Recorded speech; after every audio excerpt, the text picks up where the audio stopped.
Hello. We're back, guys. And we're looking at the field general.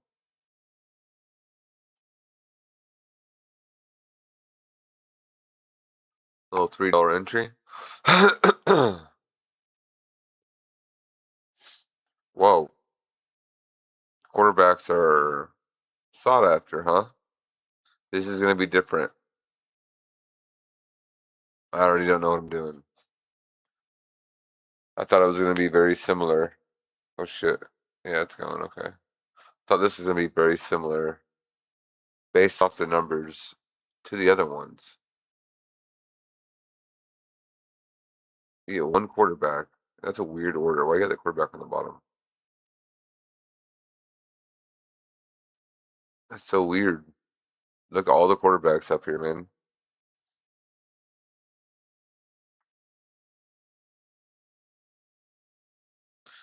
Yeah, I think we're in a little over our head here.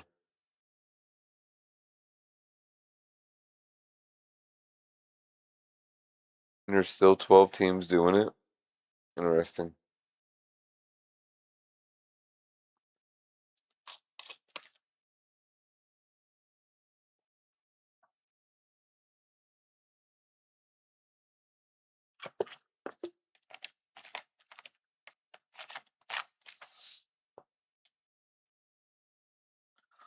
My team's probably going to be trash because I don't know what I'm doing.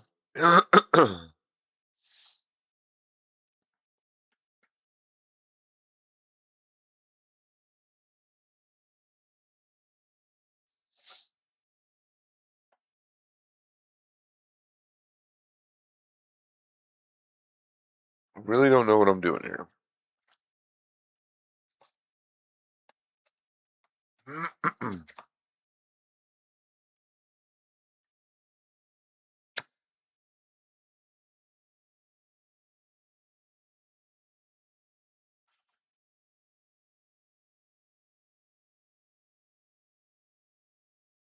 .363.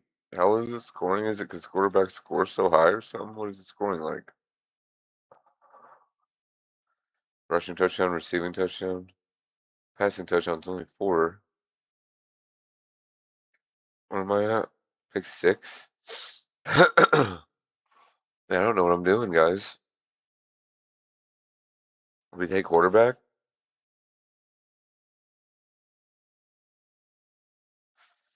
I mean, it looks like we take quarterback.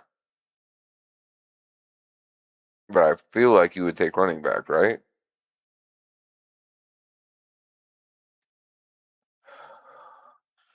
Maybe there's something I'm not understanding, bro. 2 running backs, just like everywhere else. Usually 3 wide receivers, but the superflex is kind of that. It's the same, brother. Why is it so weird? I still don't understand, man. All right, we're gonna fuck with it. We're gonna figure it out here.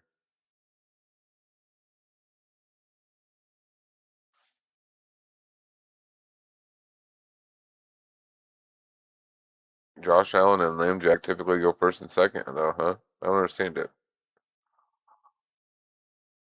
See, the smart guy is going running back.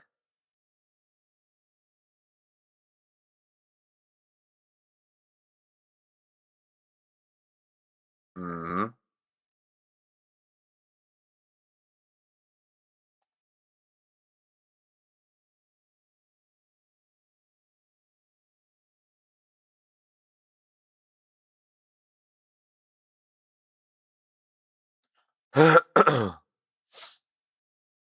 So the 2 studs are gone.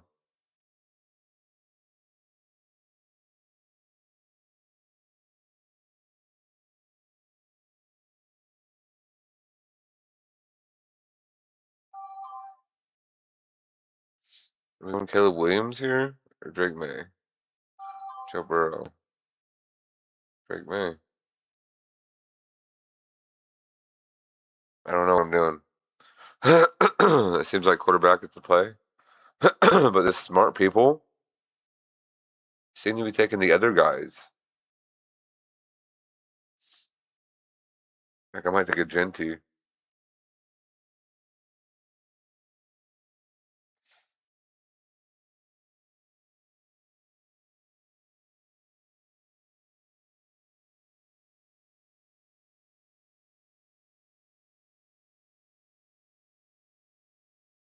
Like, look at the quarterbacks go, bro. Holy shit.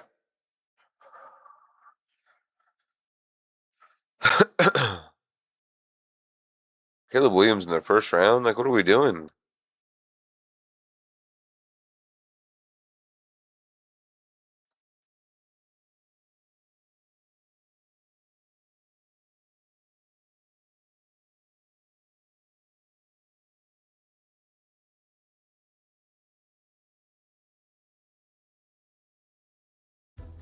Get Drive My Way and get a personalized rate based on how you drive. American Family Insurance. You can do this. You can be the first millennial in history. A page on flockfantasy.com real quick, and I'll pull up Harvey. So let me search this. Okay, so RJ Harvey, I have drafted in 13 drafts before this one. I took him at an average pick of 88, and he currently has an ADP of 85. This guy's already got a We've been quarterback. drafting him a lot, and he's been a big faller. We still have closing line value. You have on him. another And here quarterback. we take him at 91. So obviously we get some pretty strong value in this one. I still don't understand it. Now, Sam Laporta goes 95. Ryan says, hey, Mason, how do you approach the first 7 to 8 rounds for best ball versus a redraft? Is it the same strategy or different? The thing that I would really advise against in best ball drafts, at least for me personally, is in redraft, you can fall behind at wide receiver and you can save your season. Not the end of the world. In best ball, if you fall too far behind at the wide receiver position, you're just absolutely cooked. And Zach says, I have seen you running before. I live right on the boardwalk, so sure it will happen again. Did you say hi? You better have said hi, my friend. Now, Stafford off the board at 100. We're not stressing about these quarterbacks. That's the luxury that you get with taking Josh Allen at pick 30. Looking at my rankings, I have Xavier Worthy actually as the highest ranked wide receiver here because y'all know that I'm stupid. Michael Pittman goes, but even though Worthy's my highest ranked receiver, I do still have Harold Fannin as my highest ranked player, so we will take Harold Fannin at pick 102. Okay.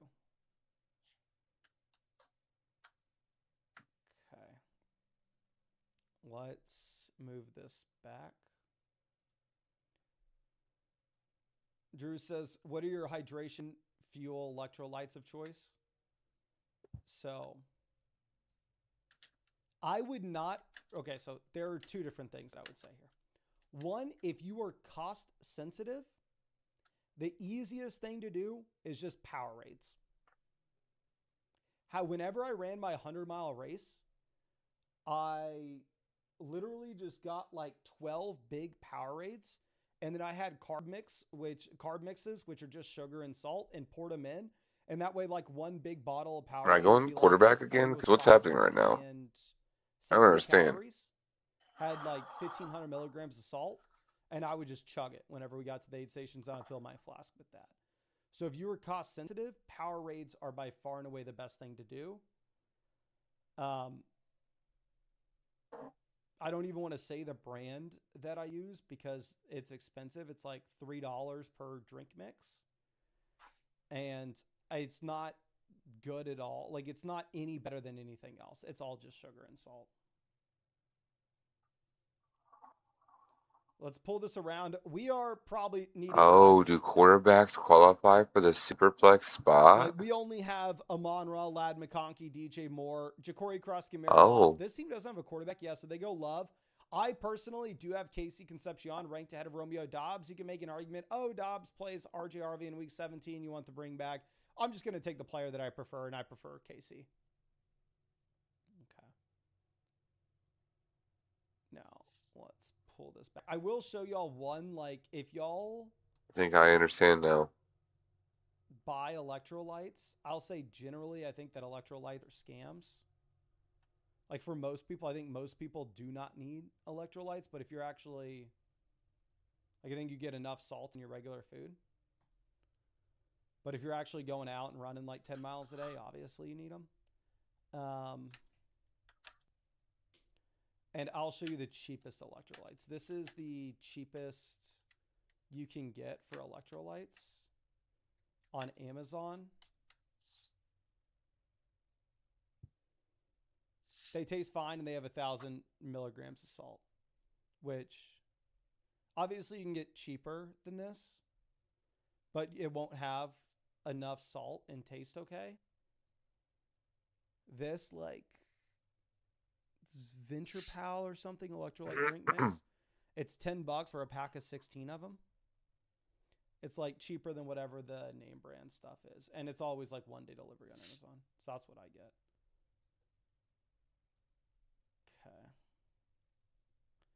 Now, Jonathan Brooks goes off at 123. Andrews goes 124. Rashad White off. My highest ranked name is going to be Baker. We don't have any stacks with Baker Mayfield. We could get Jalen McMillan late. We could get Cade Otton late.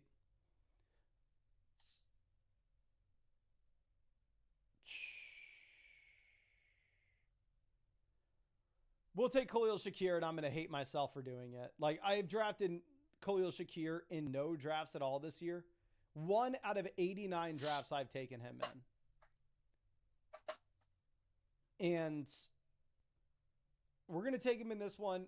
I've talked about this a couple times. I don't want to brand this as like a massive Khalil Shakir hate channel because, don't get me wrong, I have drafted my fair share of teams in previous years at a much higher cost of this for Khalil Shakir.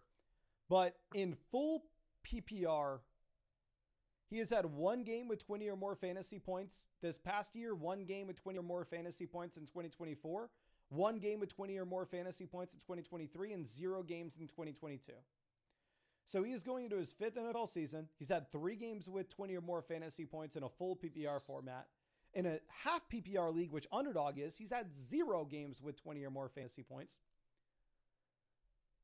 So there is not much interest in myself of drafting Shakir. In the one instance we're going to do it, it's when we have Josh Allen and when we need a receiver, so sure. Lee says Shakir was decent last season. Shakir last season was the wide receiver 44 in points per game at 10.4. He averaged 44 receiving yards per contest, and he scored 4 touchdowns in 16 games. I wouldn't classify that as decent. Yeah, that got weird, huh? Now, let's look at Stephon Diggs at 136. Austin says, can you sell me on McMillan? Solver pings him a lot, and I always pivot. Are you referring to Tetaroa or Jalen McMillan? My highest ranked player here is going to be Jalen Coker. It's going to be Omar Cooper. Of course, it's not Jalen Coker. But because we have Dalton Kincaid, we're going to take Kincaid. Because we have Josh Allen, we're going to take Dalton Kincaid. As you can tell, I cannot talk. But we have the full-blown Buffalo Bills onslaught now. We have Josh Allen. We have DJ Moore. We have Khalil Shakir. We have Dalton Kincaid. So this team is, I don't know, a team that's saying, what if the Buffalo Bills get back to throwing the ball at a high clip? What if James Cook goes down and they have to throw the ball at a high clip? Okay. Austin says Jalen McMillan. I'm not going to be able to sell you on Jalen McMillan. I don't think Jalen McMillan's a great pick. Brother. If we go through and look at McMillan, his rookie season, a 13% team target share. In year 2, a 12% team target share. I guess the efficiency was fine this past season with 2.22 yards per route run. But as a rookie, it was horrendous with 1.18. And this past season, only played 4 games. As a prospect, he was a weak prospect. At his best, he was just running super hot on touchdowns his rookie year, where he scored 8 touchdowns off of 56 targets. So I think Jalen McMillan in a vacuum is a pretty bad pick. I've taken him, don't get me wrong, because I sometimes find myself in a position where it's like, oh crap, we need a tight end. We need a wide receiver desperately. But this isn't one of those. Like, I have Denzel Boston ranked ahead of Jalen McMillan. However, I'm actually going to take Kenyon Sadiq here. We drafted a ton of them. Can't stop, won't stop. We'll snag him at 150. Okay. Now, let's pull this down.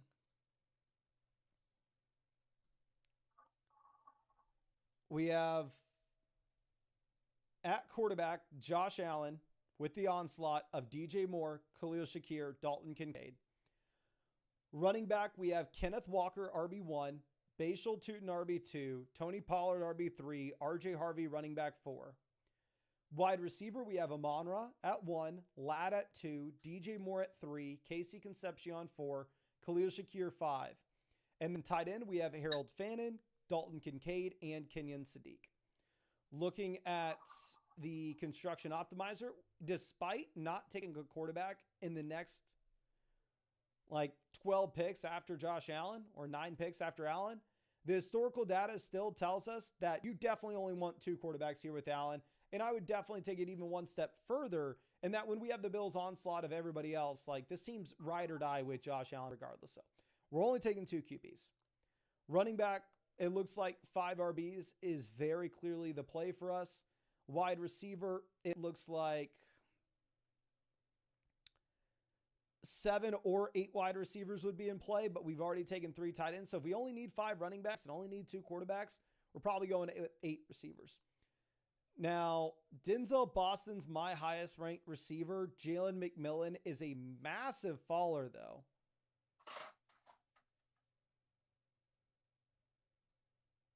We're going to take McMillan at 163. We just talked about why he's a bad pick, but we need a receiver. He falls significantly, right? What was that fall? 16 picks in ADP. We'll take him. I mean, he was the highest ranked player according to ADP when we took Kenyon Sadiq at 150. Okay. Now we'll pull this down.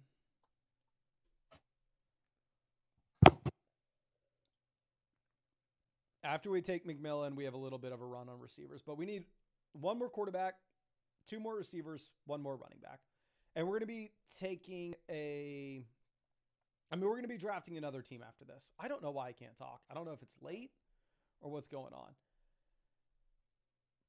But Peter says McMillan's been falling, but Godwin hasn't been rising. Has been interesting to me. I mean, Ted Hurst, I believe, has been the riser in Tampa. So because there is just a very realistic possibility that Ted Hurst is the guy you want over Jalen McMillan. And I say this as somebody who's drafted more McMillan than Hurst. And I do not feel good about it. And I wish I hadn't have done it.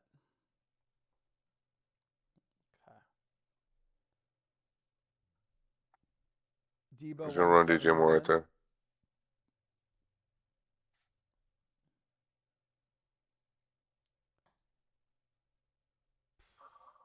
We'll take Geno Smith. We need another quarterback. He stacks with us with Kenyon Sadiq.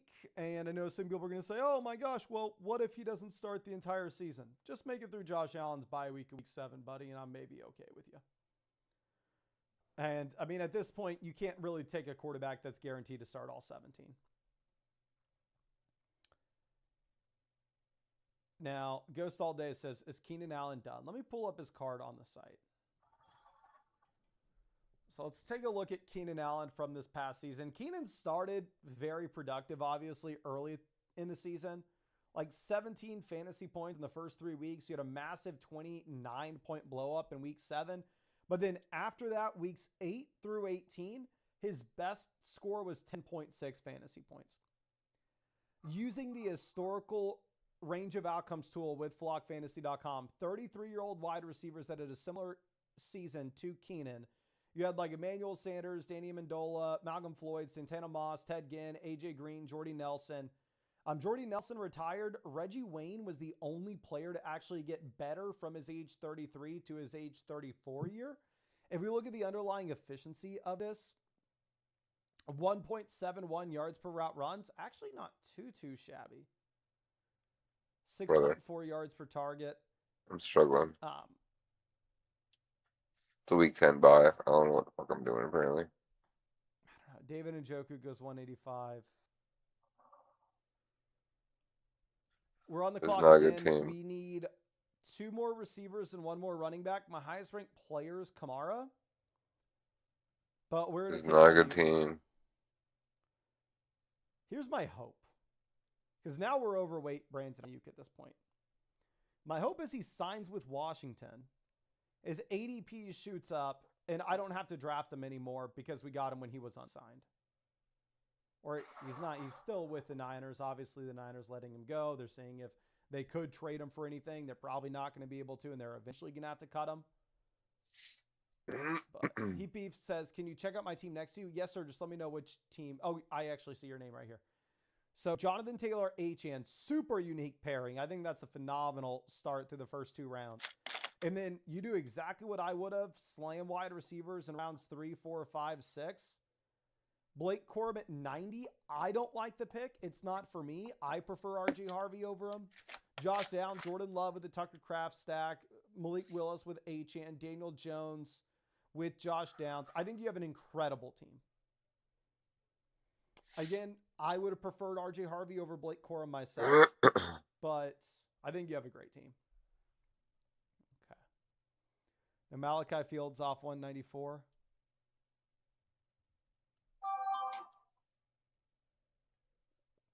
I'm not on the clock yet. Terrence Chill. Ferguson 195. We need 1 more running back and 1 more receiver. Just double check. Yes, that is true. Okay, Skylar Bell goes. We can take Ridley. I've already taken a lot of them, but I do not hate it if we think the offense can be much better. And I mean, we took Tony Pollard in this draft as well. All right, let's just queue up some running backs. I'd take Katron. I'd take Emmanuel Wilson if they make it to us. If they don't, Jordan James looks like he could be the running back 2 in San Francisco. James Conner maybe gets traded. DJ Giddens, Ollie Gordon, I do think are the running back 2s in their own backfields. We'll mix in. I don't want to take Devin Neal. Maybe we could take Devin Neal if Kamara does leave. We'll mix in Adam Randall and Jaden Blue here. So we'll just queue up these running backs. I'll show you how this team grades out in a second, but let's go up in another draft. I think we're going to get in another Best Ball Mania. I need to pace myself a little bit better in these. Like, obviously, we've already done a bunch this year.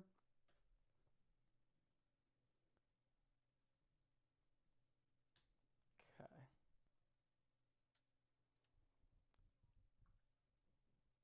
Okay, we're pick 11. Typically, when you're at the end like this, you're going with a running back start. And if that does happen for me, I'm opting to generally try to take wide receivers at the 3-4 turn. So my guess on what I'm doing, of course, we'll see how the board falls, is going to be a running back, wide receiver. Chuck says, why draft Geno? Because I needed a second quarterback. We add Kenyon Sadiq. And Geno is kind of the last guy standing.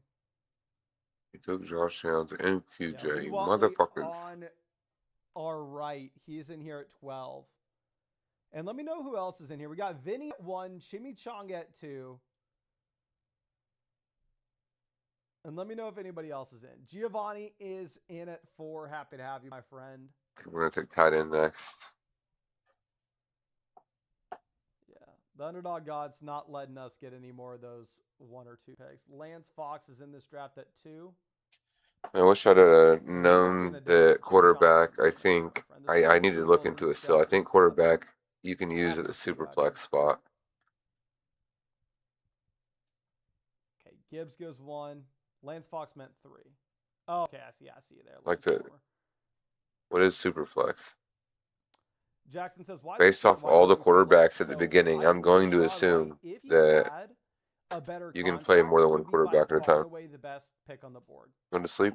Let me do my next pick and I'll come back in. Rachaad White is his deal as a $1.3 I don't fully understand it. million base salary.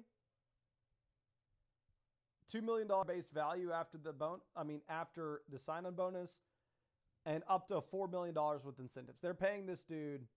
Obviously, don't get me wrong. You pay me $4 million, I'm going to be a happy, happy man. But For NFL standards, they're paying this dude nothing.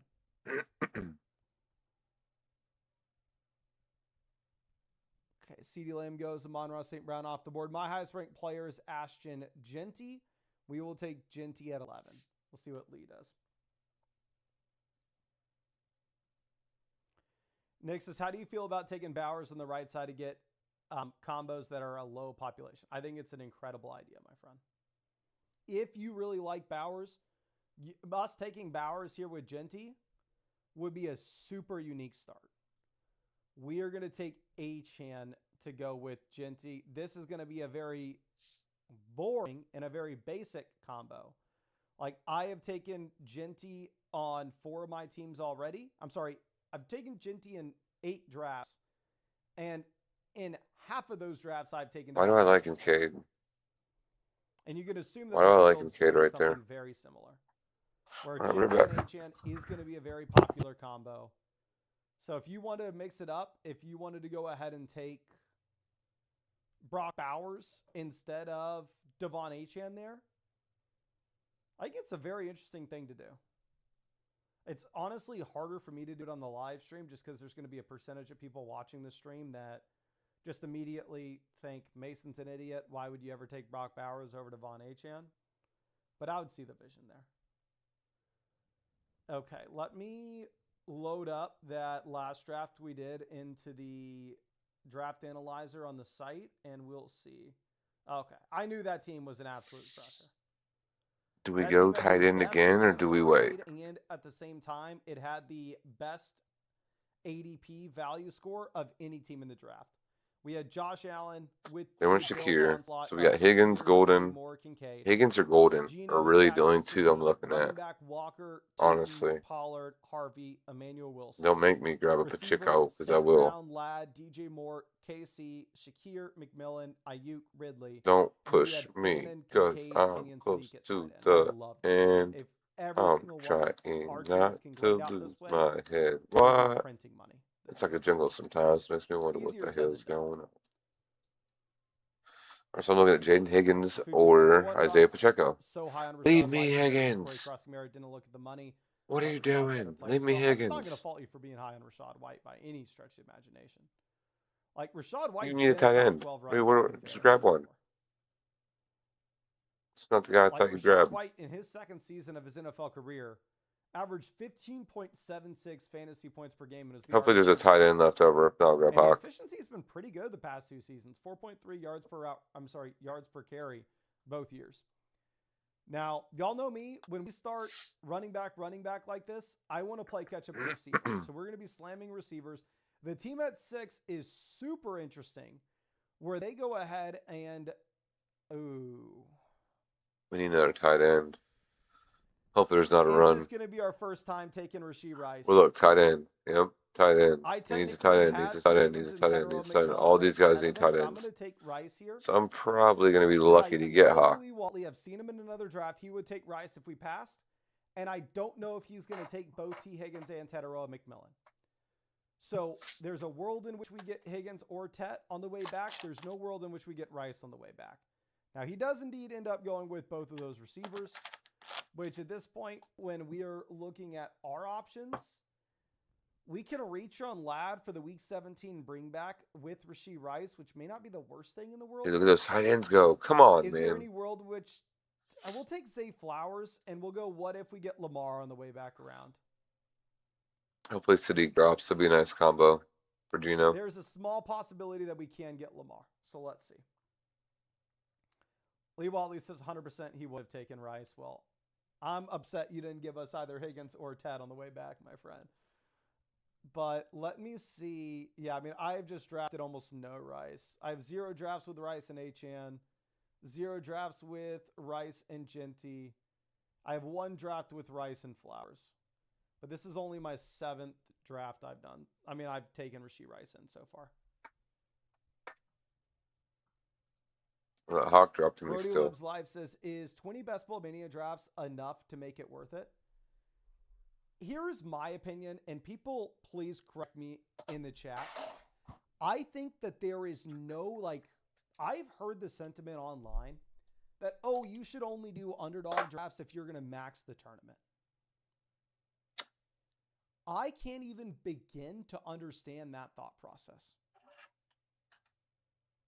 Like, I don't know why somebody would think that, like, drafting 150 teams in a single puppy tournament like the Puppy 1 is any better than drafting 50 teams in the Puppy 1, 50 teams in the Puppy 2, and 50 teams in the Puppy 3. So I don't think there is for you to do any underdog tournament, I don't think there is a minimum number of drafts that Oh you need shit, to I'm on have the in your clock. head to go like, oh, it's only worth it if I'm going to draft like this many teams. I don't think it makes sense at all. It's like, Okay, Dalton. We're hey, in if a I'm bad going to buy a spot. lottery ticket, how many do I have to buy to make it worth it? You know? So the only calculation for me on like because obviously I'm very different. 1, this is my job. 2, I am sponsored by Underdog Fantasy. But don't get it twisted. I freaking love this. I would be doing this regardless of if it was my job, regardless of if I was sponsored by Underdog. Now, let's be real. Would I do as many $500 drafts as I do? Would I do as many $1,000 drafts as I do if I wasn't sponsored by Underdog? Of course not. It would be irresponsible for me to. But I'd still be doing these drafts nonetheless. And my thought process would be, what tournaments look exciting to me? What drafts are fun?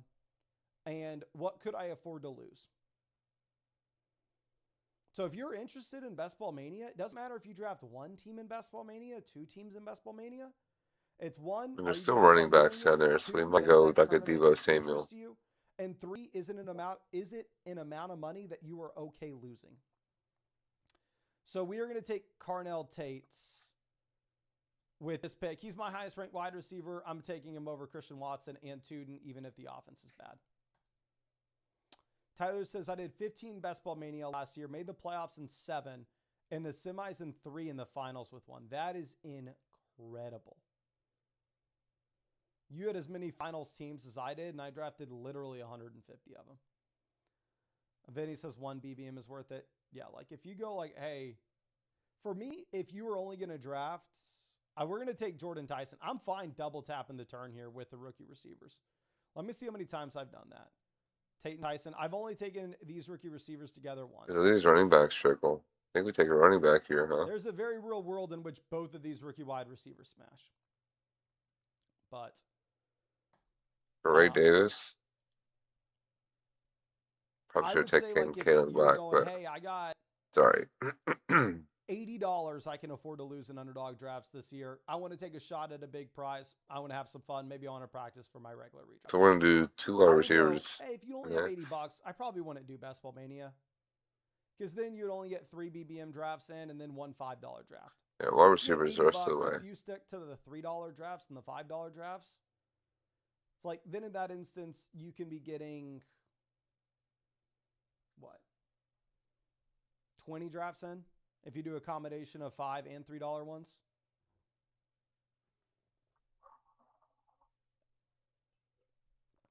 That's how I feel. But there's no, it's like such a personal like, it's such a question that's tied to your personal situation that there's no way I can answer. My personal situation on how many drafts I should do and what drafts I should do is wildly different. That's one reason why I love Underdog, is they do have the $1 drafts occasionally. They have the $3 drafts. They have the $5 drafts. They have Superflex drafts. They have Eliminator drafts. They have Weekly Winner drafts. They have the regular drafts. They have the high stakes drafts. They do have something for everyone. Like Banana Frax says, have you done any of the field generals? I've done about 90 so far, and I enjoy the Superflex idea. I've only done 1 Superflex underdog draft this offseason, and it was so we can make sure that we were testing the flockfantasy.com extension to make sure that it was working appropriately. Like, that's another good example that I don't enjoy Superflex too much with Best Ball. I don't enjoy Superflex too much with redraft leagues either. Like in Dynasty, I would only play Superflex. Like there's no way I'm going to join a 1 quarterback Dynasty league. But for Best Ball drafts and for redraft leagues, I generally prefer the 1 quarterback format. Okay. Jackson says, can you explain why you like Kenyon Sadiq more or less than Strange? Yes, sir, I will be happy to. Let me pull this around, though. So I do think I've done a fine job playing catch-up at the wide receiver position. My highest-ranked player now is going to be Tony Pollard. And at the same time, we did take Carnell Tate, so we are somewhat invested into this Tennessee Titans offense. So we'll take Tony Pollard as our running back 3. Let me see if 4 running backs could be in play for us. 4 running backs does That have was the highest broccoli from dinner, advancement and stuck in my semifinals rate. fucking gap. However, My 5 tooth got RB pulled. Mills, That's based on what we've disgusting, done, has bro. the highest finals rate. And then wide receivers, 7 Mark, what is receivers stabbing looks me? to be the ideal. So we're probably planning on a 5 running back, 7 wide receiver build based on the math. Jordan Addison goes. Lee Watley probably knows I was wanting Jordan Addison on the way back around. But once he takes Addison, I think our next pivot is going to be taking RJ Harvey. RJ Harvey is my highest ranked player. As I showed y'all previously, we have an average cost of him at pick 88. But I'm still fine I think taking him Malik here at pick Washington 86. here. And I wonder if now we're going to be done at 4 RBs. The math now does prefer 4 running backs with the advancement and semifinals rate even more. But 7 receivers is still in play as well. So I think that dependent on when we get our next receiver, we may need to take 8 receivers. I got another So pick. we may be done with these 4 running backs of Genty, Achane, Pollard, Harvey, or we may be taking a 5th. We'll just see what happens in the next 20. rounds and how the math updates. Okay. Okay. Wait a minute. Looking at Strange versus Kenyon Sadiq, I want to That helps. first the thing that Britton Strange has going in his favor, and it's not even remotely close. Britton Strange is in a We get 2 extra. significantly better offense than what Kenyon Sadiq's dealing with. Like, to get to play with Liam Cohen and Trevor Lawrence in comparison to having to go through and play with Definitely grabbing the running back then. Geno Smith, the quarterback that just made Brock Bowers bust, or Bowers' knee injury, however you view it, and just earned the Raiders the #1 overall pick.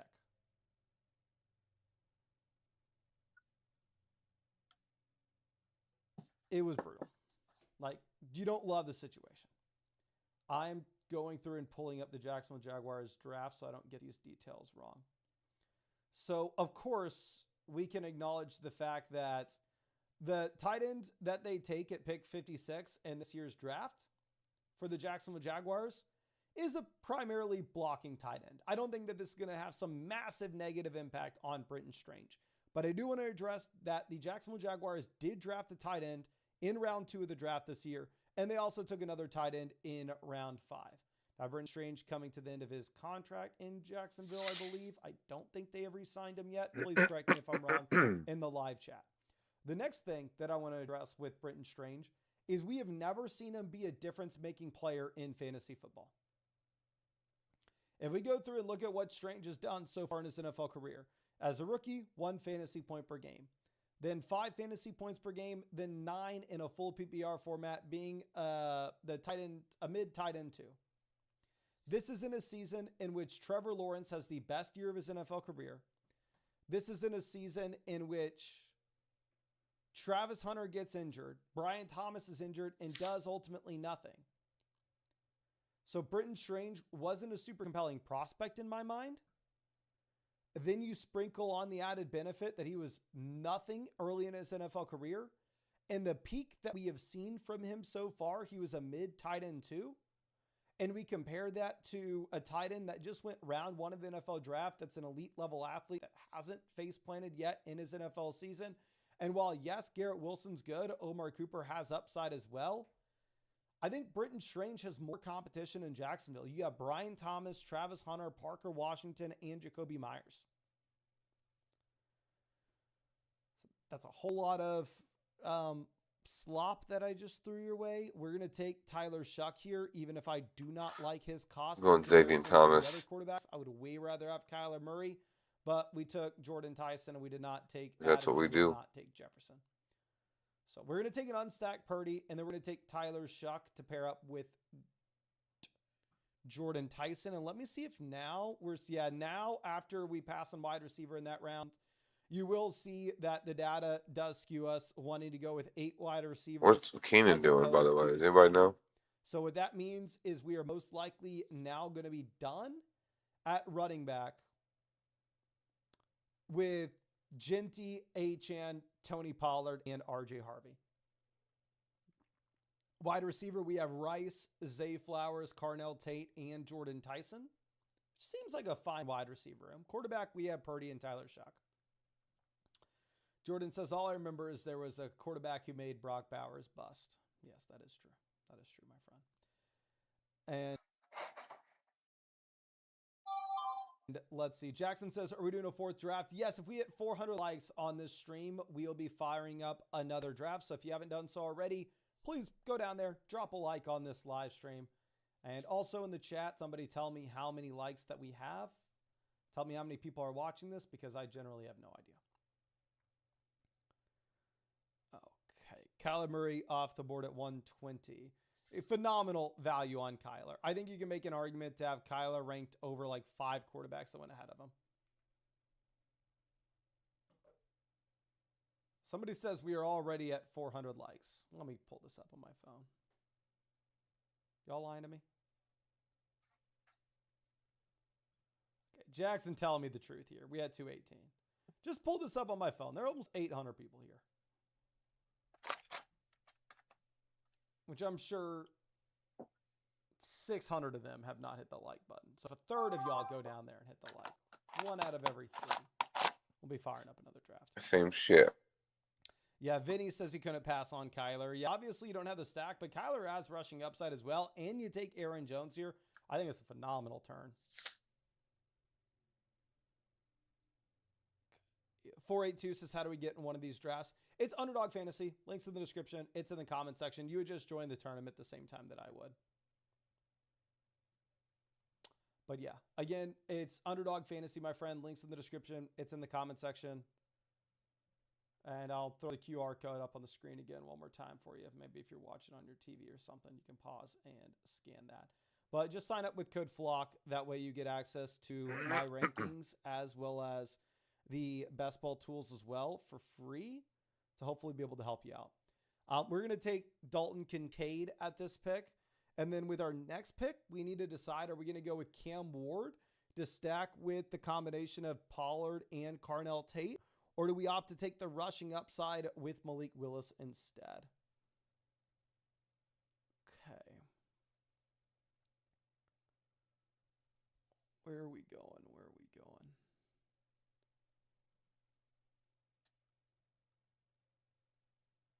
Okay, Lee Watley made our decision for us. We are going to take Cam Ward as our third quarterback here, and we are going to call it a day at QB.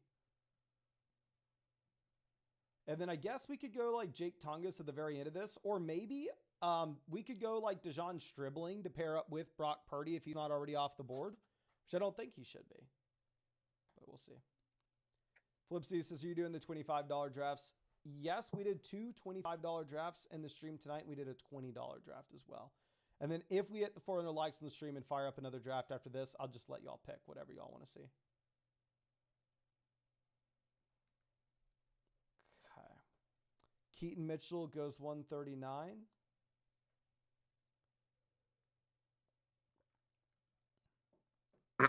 Darnold off. For us, it's of course great to see any of the QBs get drafted. When we go Purdy, Tyler Shuck, Cam Ward, you're locked and loaded. You're done.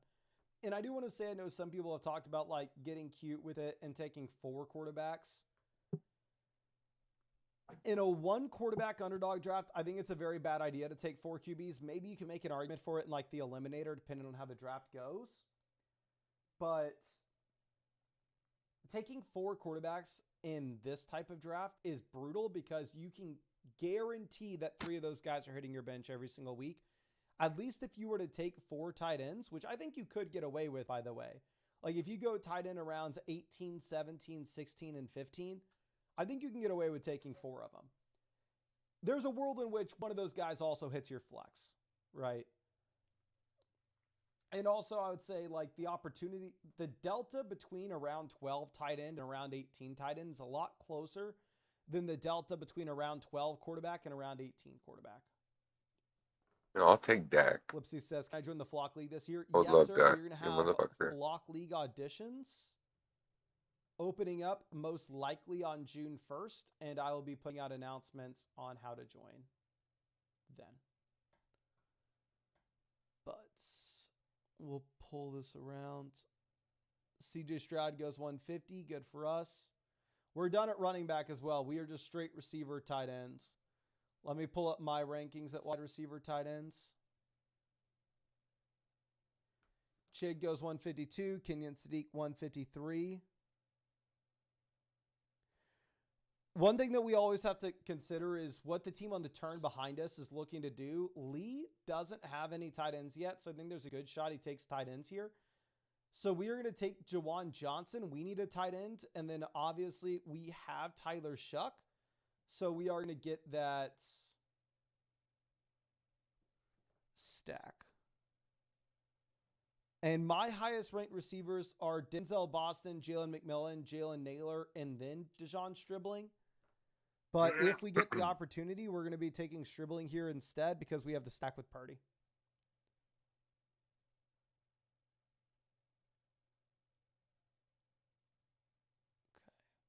I will say maybe it's a little awkward, though, with us having 3 rookie tight ends. I'm sorry, rookie wide receivers with our first 5 wide receiver picks. But we're going to run with it anyway. Just at this point, please remind me, ladies, to not take another rookie receiver. Because there's a world in which Cardinal Tate, Jordan Tyson both smash. But if they both don't break out until the second half of the season, they could be league winners, and we may not score enough points early in the year to even get this team to the tournament to take advantage. So we need to be snagging some early production at wide receiver, even if it's a boring name like Cooper Kupp. Next, a stack aside, I just don't see the Dejon Stribling appeal. Yeah, like if you're looking at the teams that I've drafted so far, I believe I'm underweight Stribling. I think he's a very bad prospect. Let me pull this up. I have him in 6 out of 90 drafts that I've done so far. In comparison, Denzel Boston, we have in 9 drafts there. Let me see what other rookie wide receivers. Jordan Tyson, who we took in this one, I have in 13 drafts. Cardinal Tate, I have in 11 drafts. So I'm drafting a lot of rookie receivers, but Stribling is not one of those. Cheese Pizza, appreciate you, my friend.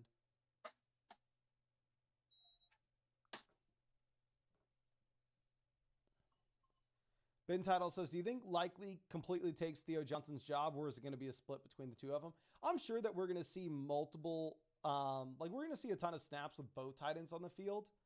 In terms of who's getting the majority of the volume, though, it's most likely going to be Isaiah Likely. I don't know if I've drafted Theo Johnson in any of these. I'll check. Maybe I've taken him in once, but most drafts, Theo Johnson's not getting taken in. Yeah, I took Theo Johnson in 1 out of 90 drafts so far, which he very rarely does get drafted.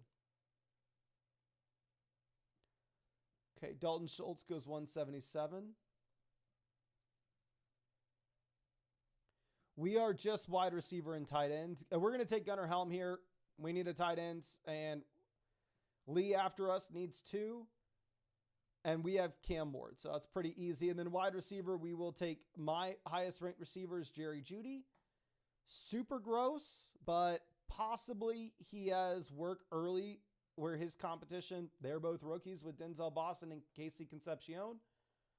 So maybe, just maybe, he can cover a week or 2 while we wait for the rookies on our roster to go ahead and expand their roles.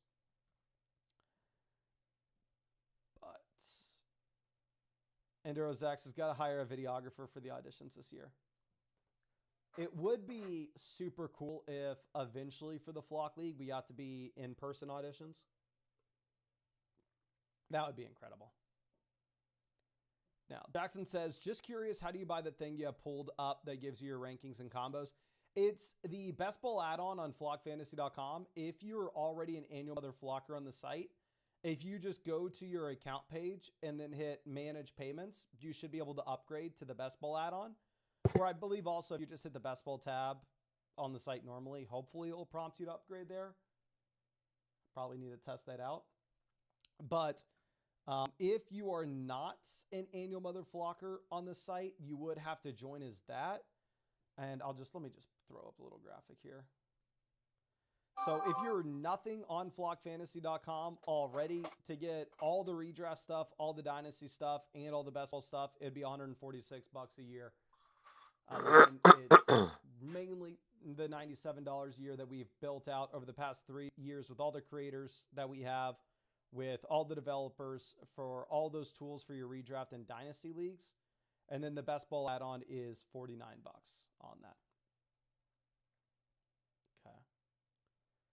Now, Kayshawn Booty goes $199.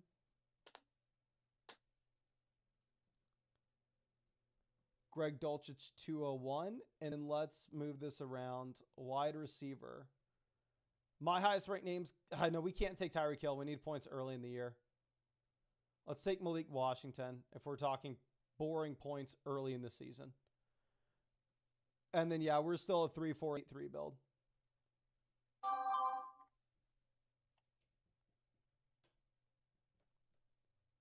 Okay.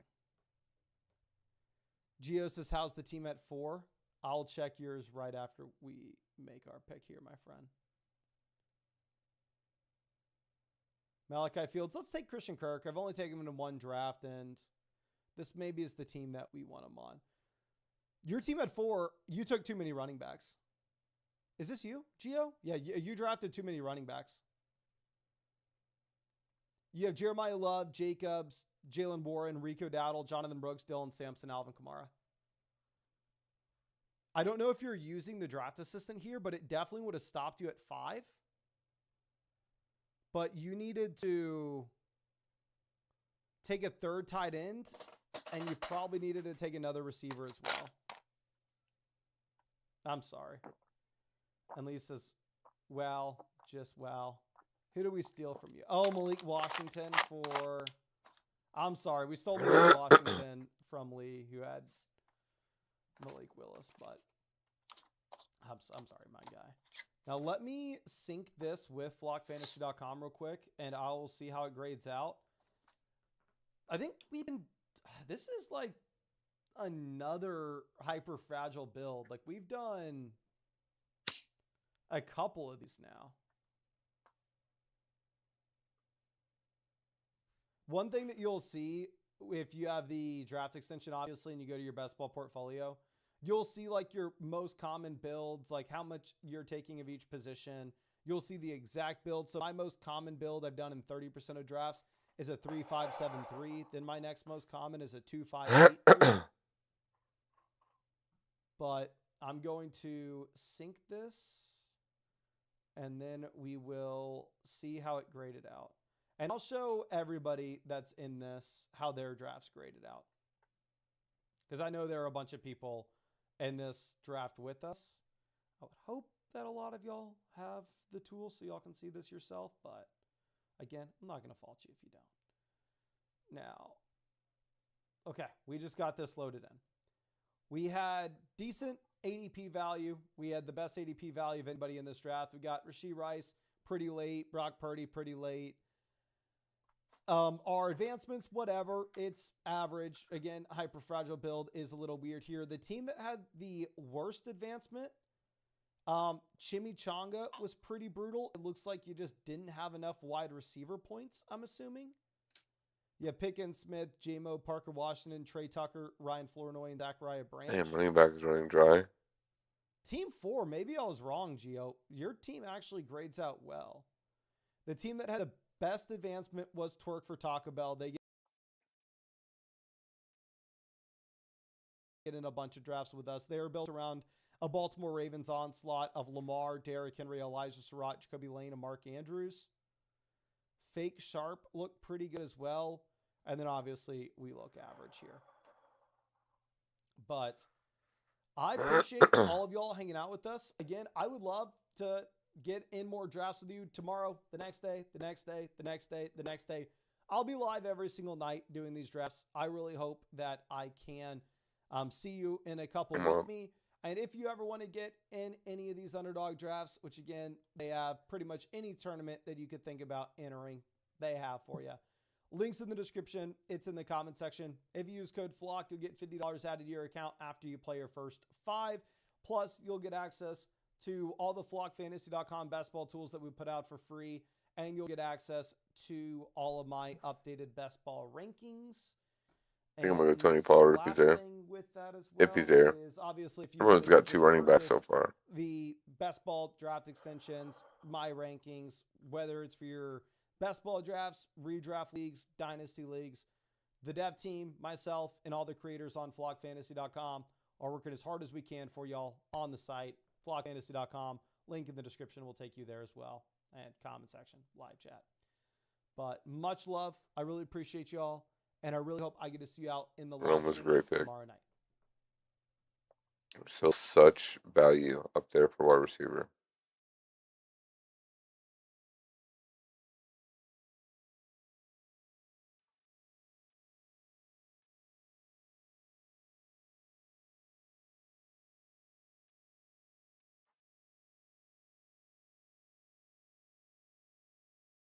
Working across teams is tough, but Asana helps you handle it. That's because Asana is where humans and AI coordinate work together. AI can spot roadblocks and assign work in a snap. Yep, you read that right. This is So in redraft, it's definitely worth it more to pick a running back earlier. But best ball, it's just a different game. And I love redraft too. Like, I don't have a preference, but this is typically where the best drafters are congregating to at this time of the year.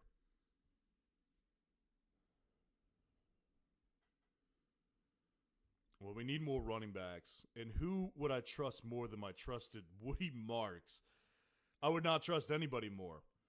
And I'll do this for the Jonathan Brooks people if he makes it back to me. I have Chuba. It makes sense. So I'll go with Chuba if he does actually make it back to me. We'll see. Not making any promises, but we'll see. Make sure I wasn't in his draft.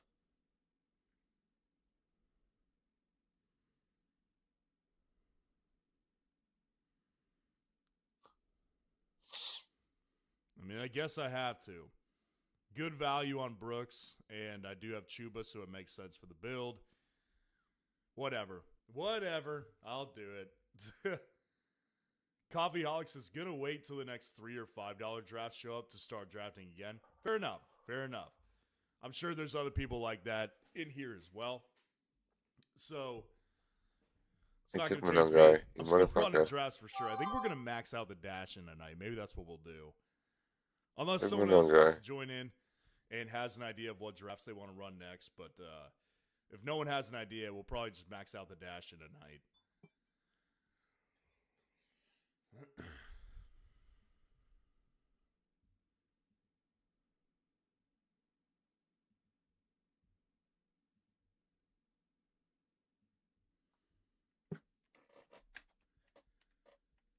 Ace Bamus has had those. LOL, not fun. Oh, the coughs? Yeah, I know. It's annoying, honestly, because it's like I'm just drinking water. Like, how does it go down the wrong pipe? Yeah, it's annoying.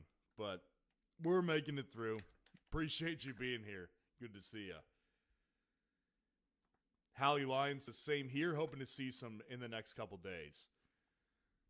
I think we will. I think we'll probably see the puppy this week. If it's not, it'll probably be the week after. Which I'll be in Florida, but we're still going to be running drafts. I'll have you guys on the beach with me with my sunglasses on, sipping a Mai Tai. So how about that? Maybe I'll drink a White Russian in honor of the Big Lebowski. True fans know that one.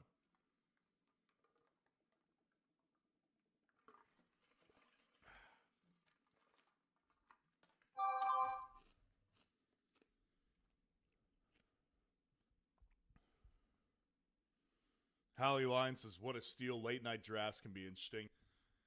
I mean, it's making a good case for me to just continue to do late night drafting. Because I mean, the values I've gotten tonight on London, Love.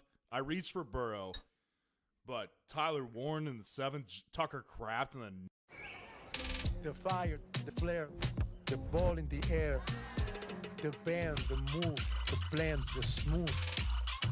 The Jameson thing. It's all you bring. Jameson, it's what you bring. Official whiskey of Major League Soccer. Get a personalized rate based on Bro, how how many your family commercials? drives Fuck. with Drive My Way. American Family Insurance. This draft, this team feels so strong, though, that it's like I kind of want to maximize every pick I have.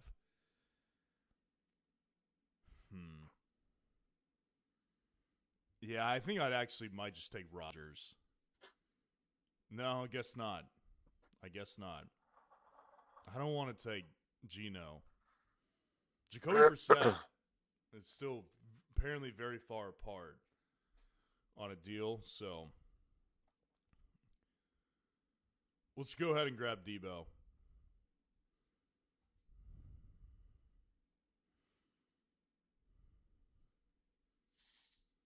G Flav is definitely going to take Jeremy Bernard on the way back. That's what I would have done if I got Rodgers. So, fair game.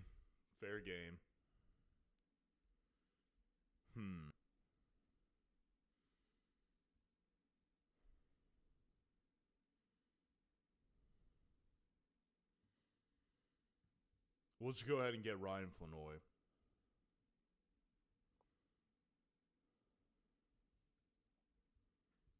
Quarterbacks is gone, huh? And then I think we're going to target Chamari DK for a Tennessee stack. We're going to target Colby Young for a Cincinnati stack. And then we're also going to target a backup quarterback probably round 18. That's what we're going to do. Richard Craniums, what are your thoughts on JJ for this year? Not great. Year 2, me not liking Justin Jefferson at cost. And last year I was right on him, and it pissed a lot of people off. I'm not trying to make enemies out here. I'm just trying to tell you guys, you know my takes are authentic. And last year I was right on JJ. When you don't have a quarterback, then you're at a dependent position. It becomes a problem. So, obviously, Kyler's an upgrade. I just don't think he's an upgrade to the point where I'm comfortable taking him even in the back of the first. So, obviously, he's elite as far as talent goes, but we've seen a lot of elite wide receivers over the years just not have great years because of quarterback issues. And I think Minnesota has a chance to just completely self-destruct. So, I haven't drafted Jordan much Mason of or JJ. Tyrone I'm sure I'll Tracy? continue to take him sparingly. But in redraft leagues, I'm probably going to stay away.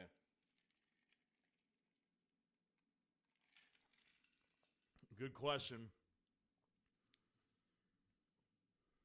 I think we get Tracy for the handcuff, right? All right, let's make sure we get our Chamari Motherfucker. DK and Colby Young picks here, and then we'll Pricks, take a backup bro. quarterback. Pricks, Nares, to and end Jordan out Mason. the draft.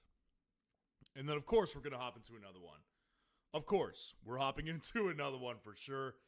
And we will probably go with the Dash-In again, because I'm going to max out my Dash-Ins tonight. So, unless someone else has a different thought and you want to hop into Bestball Mania or something else, just let me know in the chat. But if I don't hear anybody else who's opposed to that, we'll just do another Dash-In. So we get DK, and then we'll go get Colby Young. So we're done with running backs. I need a tight end.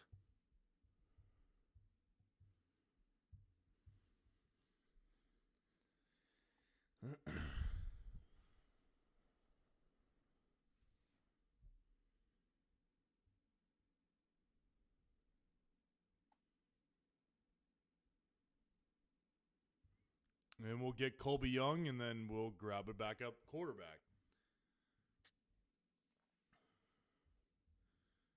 Tron FPS, do you think some handcuffs are overvalued? In terms of upside, would you prioritize them more in a best ball or redraft?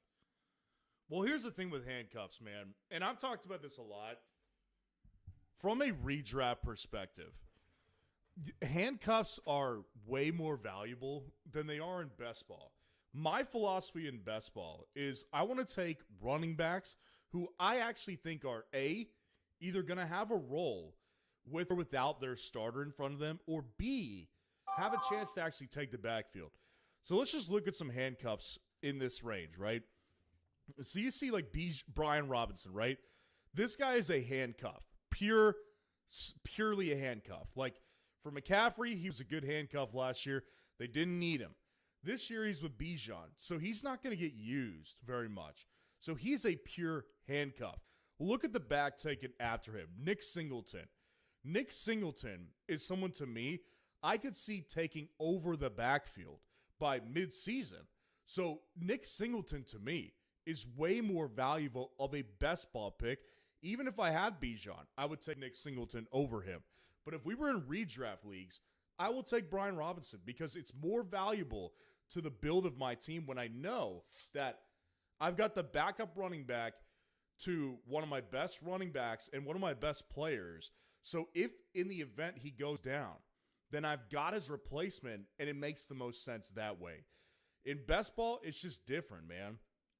So I'd rather take Brian Robinson, or I'm sorry, I'd rather take Nick Singleton over Brian Robinson in a best ball format. I'd rather take Algier over Isaiah Pacheco because I think Pacheco is a pure handcuff compared to Tyler Algier, who will get real touches.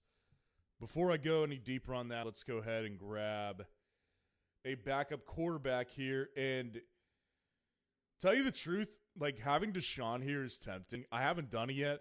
I'm not going to do it because I don't have any Browns options. Goes John Johnson. It's rude, I'm going to go with Jalen Milroe. So that's team one right here. Jamar Chase, Drake London, Jeremiah Love, Jalen Waddle, Joe Burrow, Chuba Hubbard, Tyler Warren, Jaden Reed, Tucker Kraft. Man, the values are awesome. Ja'Cory Crosby, Merritt, Cam Ward, Woody Marks, Jonathan Brooks, Debo Samuel, Ryan Flanoy, Chamari, DK, Colby Young, and Jalen Milroe. Let me know what you guys think of the team in the chat. Make sure to like the video, subscribe to the channel, show your support to the channel.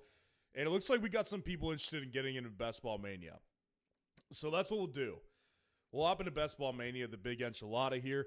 69,000 current entrants. We got a long way to go to fill this one up. Fun fact, the majority of Best Ball Mania winners over the years have been in May and April or June drafters. So this is the time to hop in. So let's go ahead, hop into Best Ball Mania here. And for those of you who are new and want in on the action, perfect timing. We need 7 people. What you'll do here is grab that link in the description of the video, sign up using my code FFR. When you do that, Underdog will give you $50 back when you play the Best Ball Mania tournament just one time. In addition, I'll give you a copy of this draft strategy sheet I've been putting together here for Underdog specifically, best and worst strategies to avoid and to target. I'll give you it for free. Nobody else is doing that for you in the fantasy space. In addition to that, if we hit 40 signups on Underdog before June 17th, I will give away 10 free fantasy football roundup hats. So 1 in 4 chance at a free hat, guaranteed copy of this draft strategy sheet, and in addition, $50 back from Underdog. Waiting on one person. Let's get this filled up, and I will be right back. Let me use the bathroom while we're waiting.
All right, here we go. Just in time, baby. At the 109, I see we got Mike, we got Gentry, we got Jedi.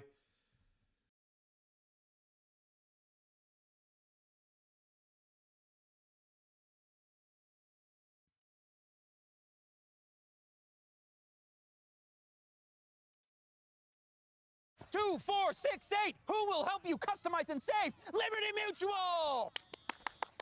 Slow smoke barbecue at a fast food place? Arby's say what?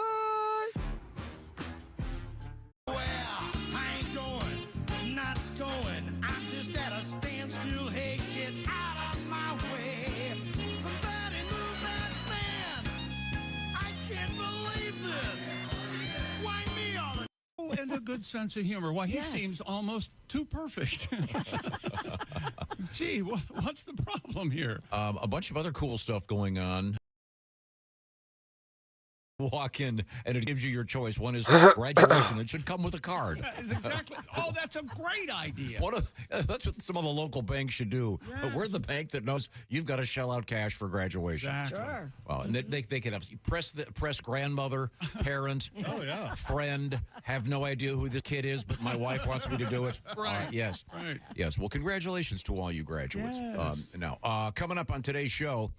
Looking forward to this. We're going to talk to a bunch of cool guys and cool gals with a bunch of stuff to talk about. Cool cats and kittens, I think. Yeah, among those, we're hoping to talk to the governor. We're hoping to talk to the mayor of Indianapolis, Joe Hogsett. Can I say good morning, Governor?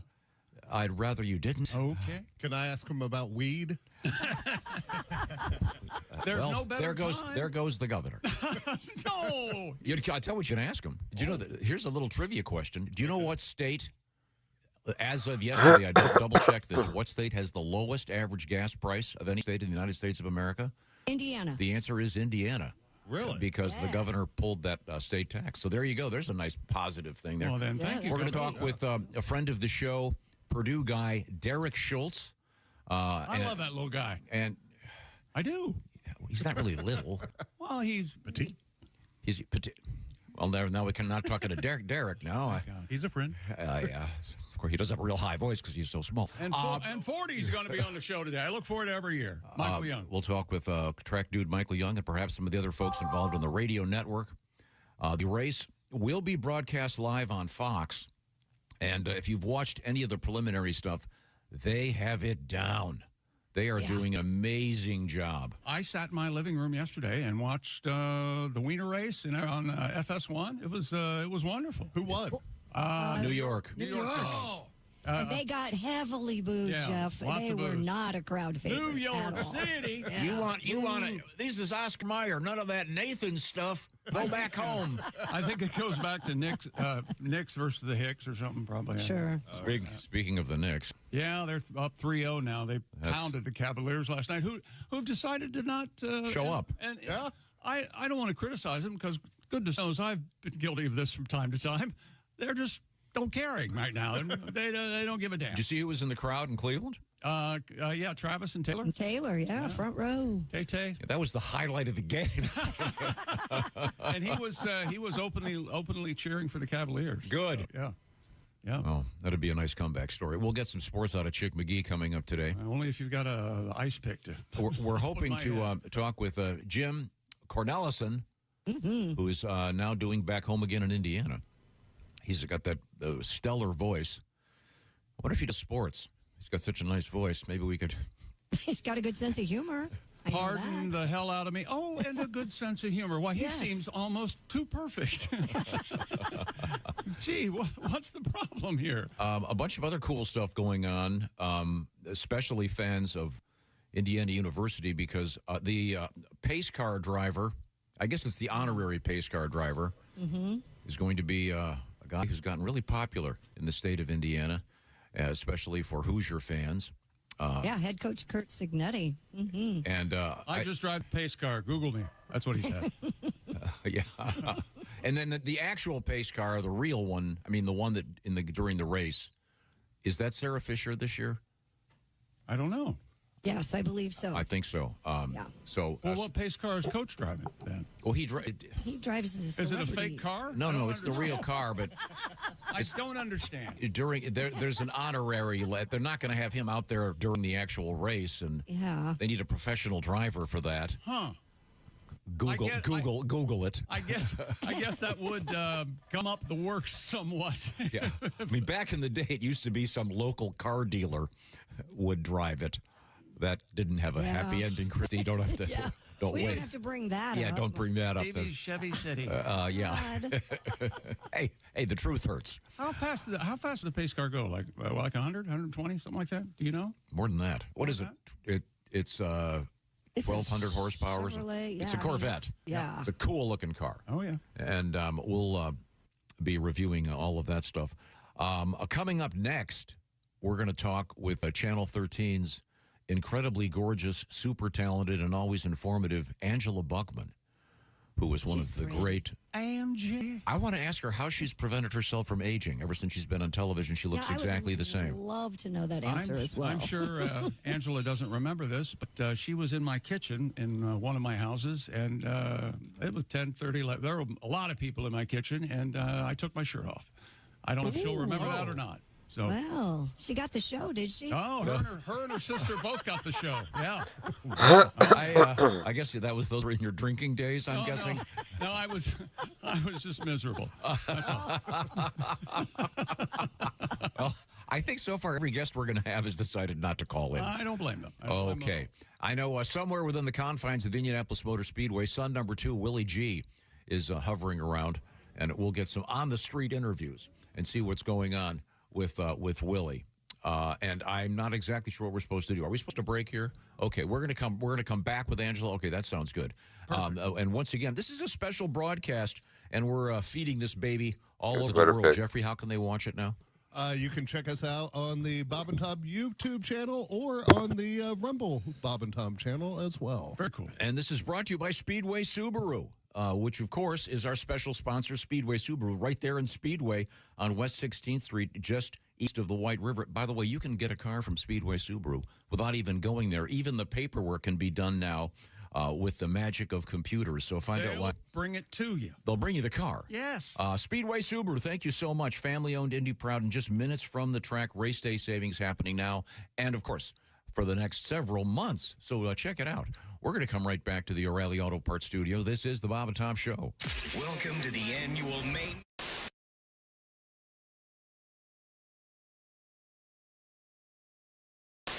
Hey guys, Jess Hooker here from the Bob and Tom Show. Looks like the weather's gonna hold out and I am going to do the IndyCar two-seater experience.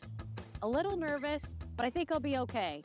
I've been coming to the race since I was about 5, so this is a dream come true. I'm ready to get in one of these cars. I just don't know if they're gonna let me go ahead and drive one. Do you think if I asked to let me sit in front, maybe? Here we go. The nerves are setting in. I'm just waiting for the excitement to trump the nerves.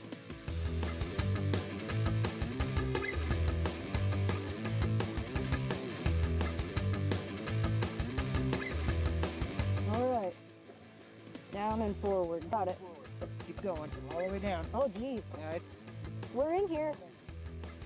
You don't have to hold on to anything. The car will hold on to you.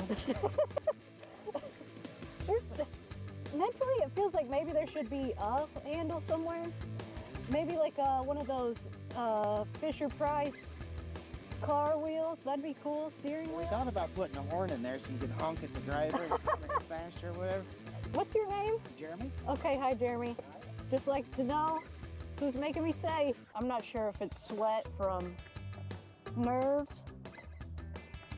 I probably should have emptied my bladder. There's a lot of things going through my head right now. I love my family. Holy hell, it's running, guys. This ain't no game. Holy shit. Oh my God.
my God, it's amazing.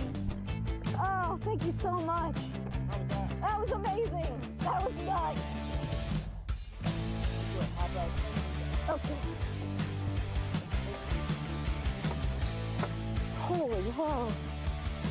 All right. Oh my God. The first lap, I don't know why I'm winded. I didn't do anything. First lap, oh my gosh, we're getting up to speed. This is amazing, it's awesome. Second lap, oh hell, how fast are we going?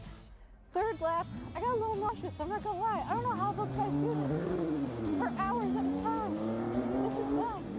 But I feel like the luckiest girl in the world. I can't believe I'm here, that I was on the track, that I got to do this today. This is just like a dream come true for anybody who loves IndyCar, but especially a girl that's been raised here in Indianapolis.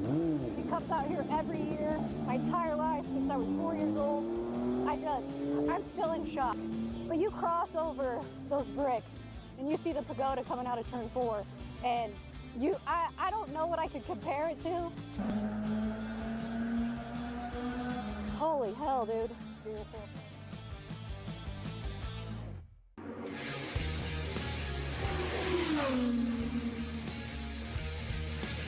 Obviously, Foyt's a legend. I mean, he was a rookie in 1957 or 58. 58, I think. He was a rookie.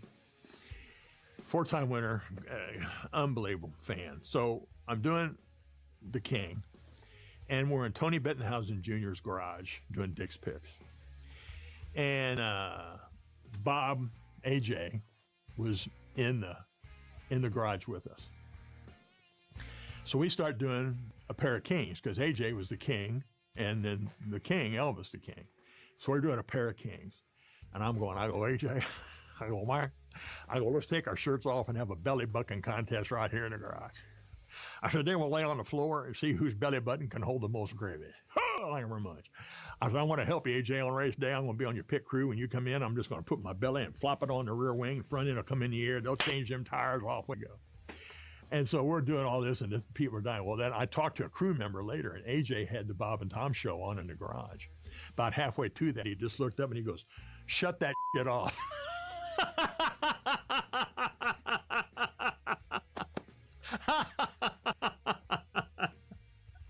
And he was always a little cool to me after that.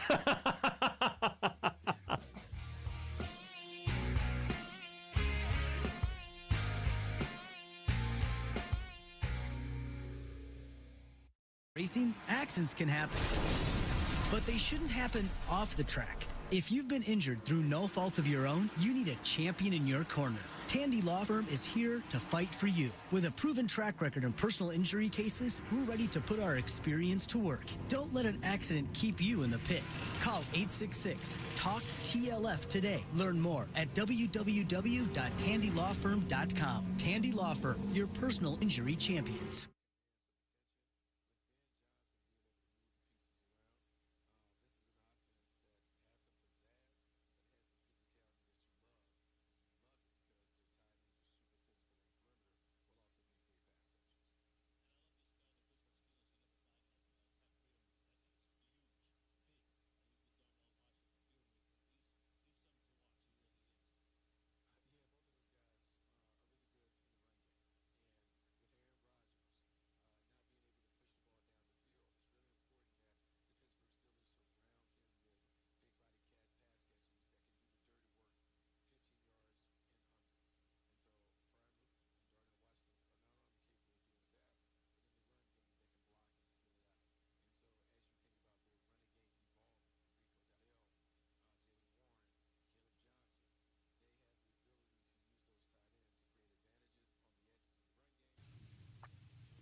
.722 Q95. It's the Bob and Tom Show. Here's Tom. This is a special edition of the Bob and Tom Show coming to you from a whole bunch of spots in central Indiana. Right now, I believe we're going to hook up with two of the best-looking people at the track. Son number 2, Willie G, and the beautiful Angela Buckman. Wow. Oh, she is so pretty. Willie, you're doing so great with the ladies. Oh, yeah, just killing it out here at the track. Good to see you guys this morning. Hey, man.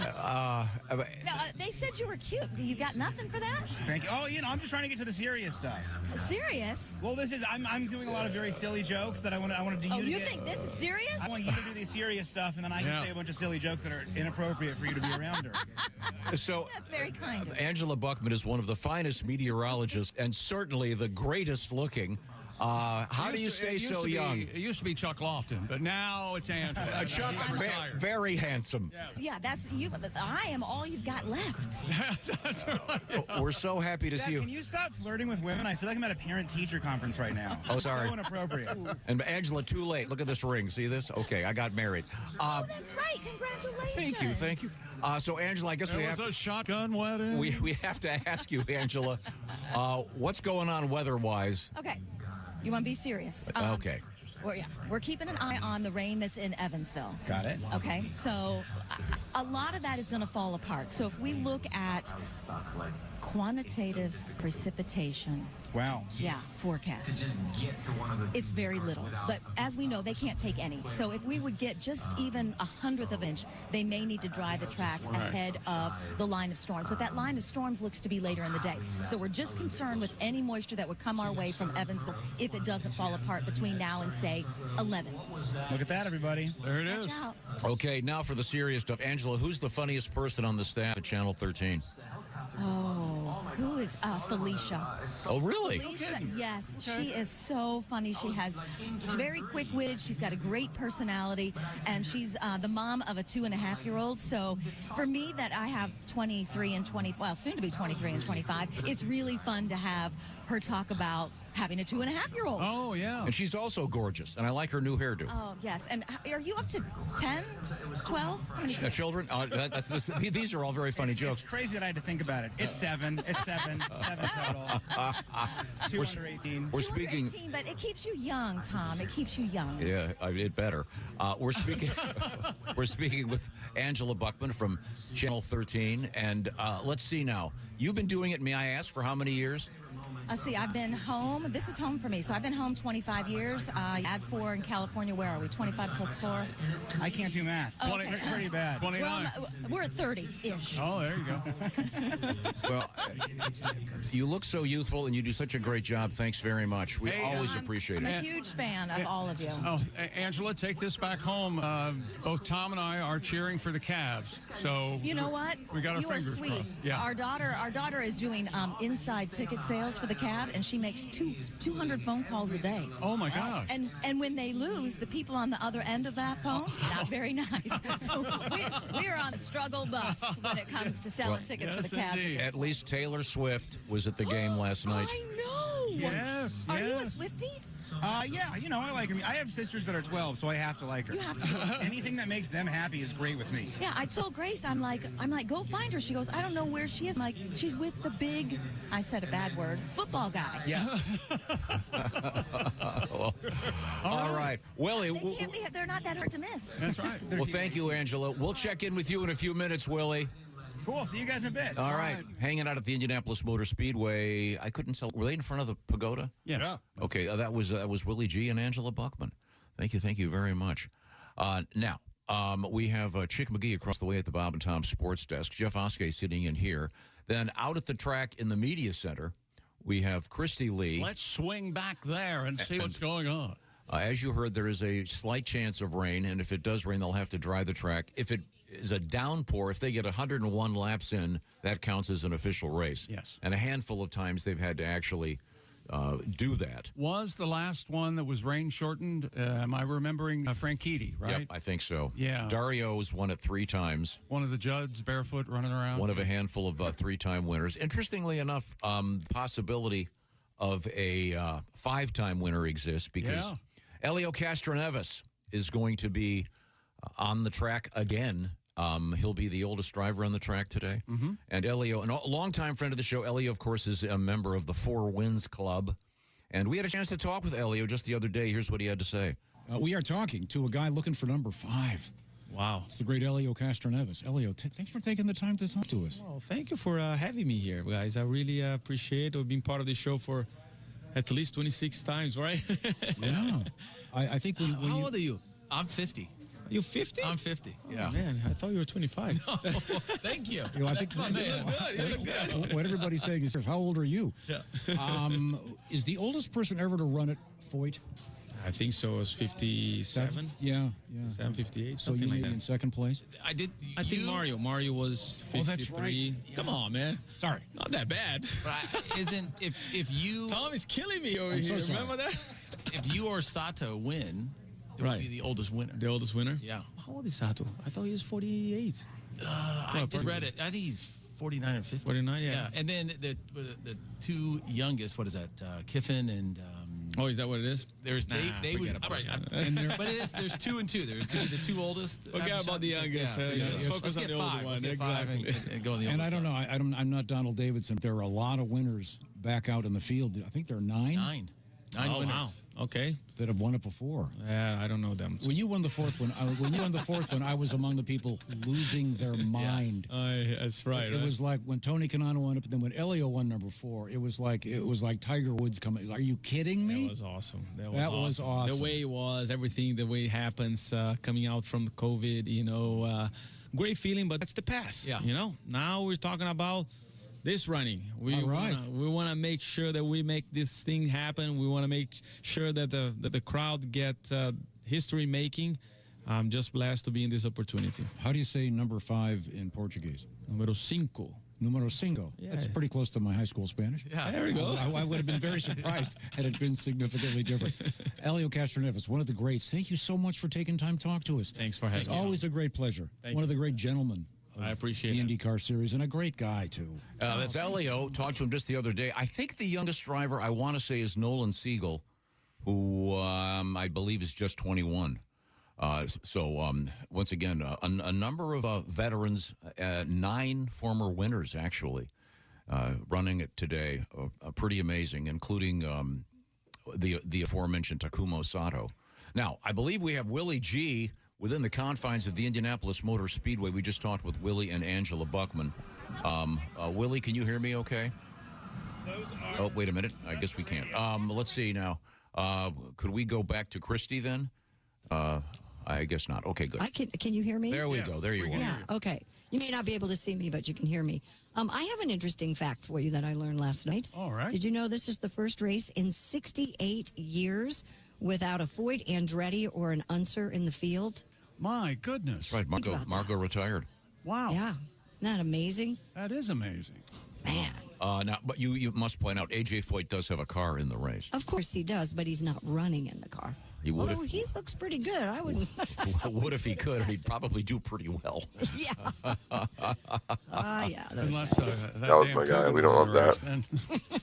That's just for locals. Now, are we going to go over to Willie now? Do we have this organized?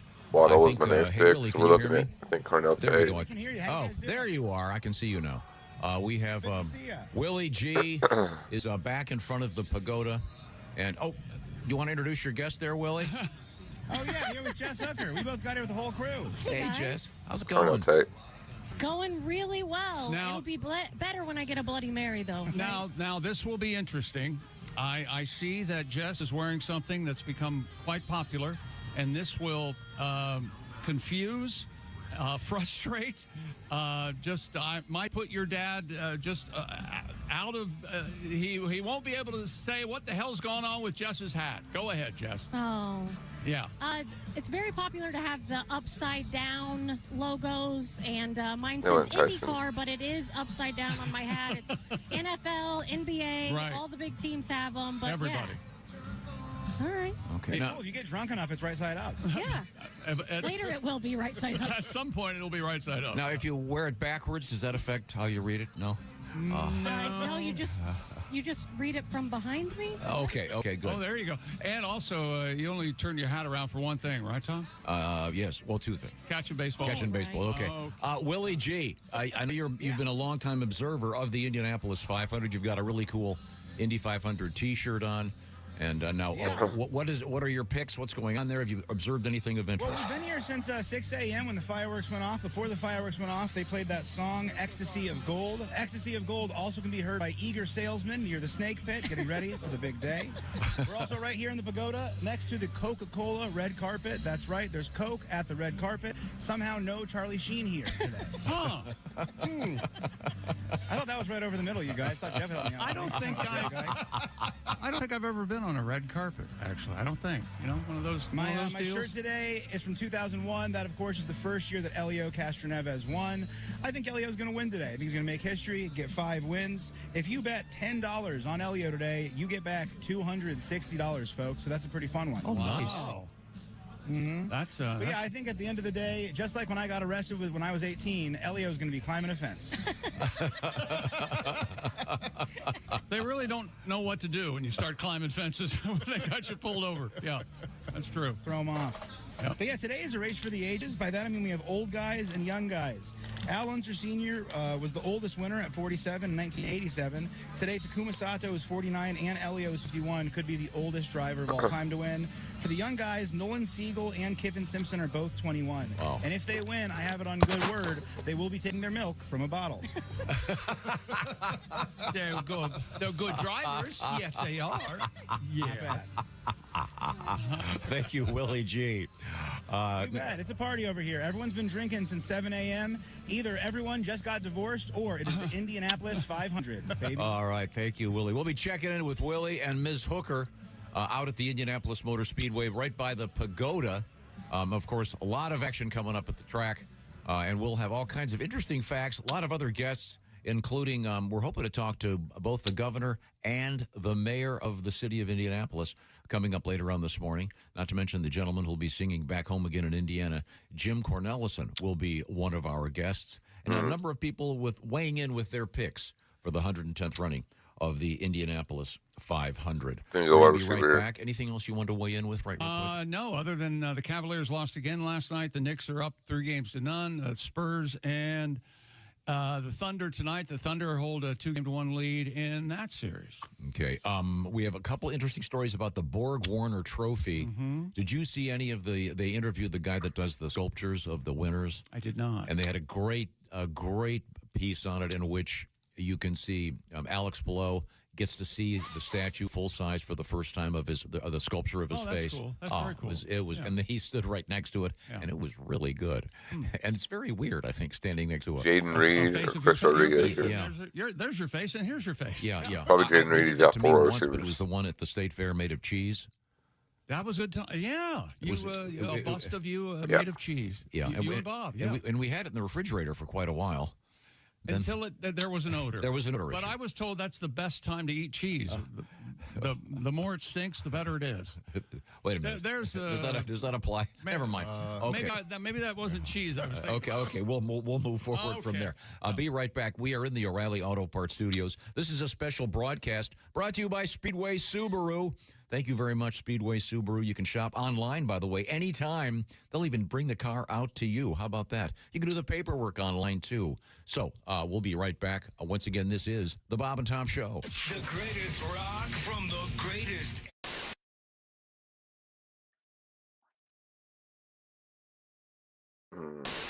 Hey! You still don't have orange insoles? Do you walk? Do you stand? Do you work? The little run on tight ends. You don't love to see that. Your feet are losing the war every single day. That's right. Your arches go flat. We need Jordan Mason Your here. heels scream. Your knees pop like popcorn. But wait, what if I told you you don't need a prescription, you don't need a diagnosis, you just need orange insoles. Rigid arch support that does not collapse. Deep heel cup for shock absorption. Built strong for work boots. Comfortable enough for everyday shoes. You upgraded your tires. You upgraded your mattress. Maybe, just maybe, upgrade what you stand on every single day. orange insoles. If you have feet, you qualify.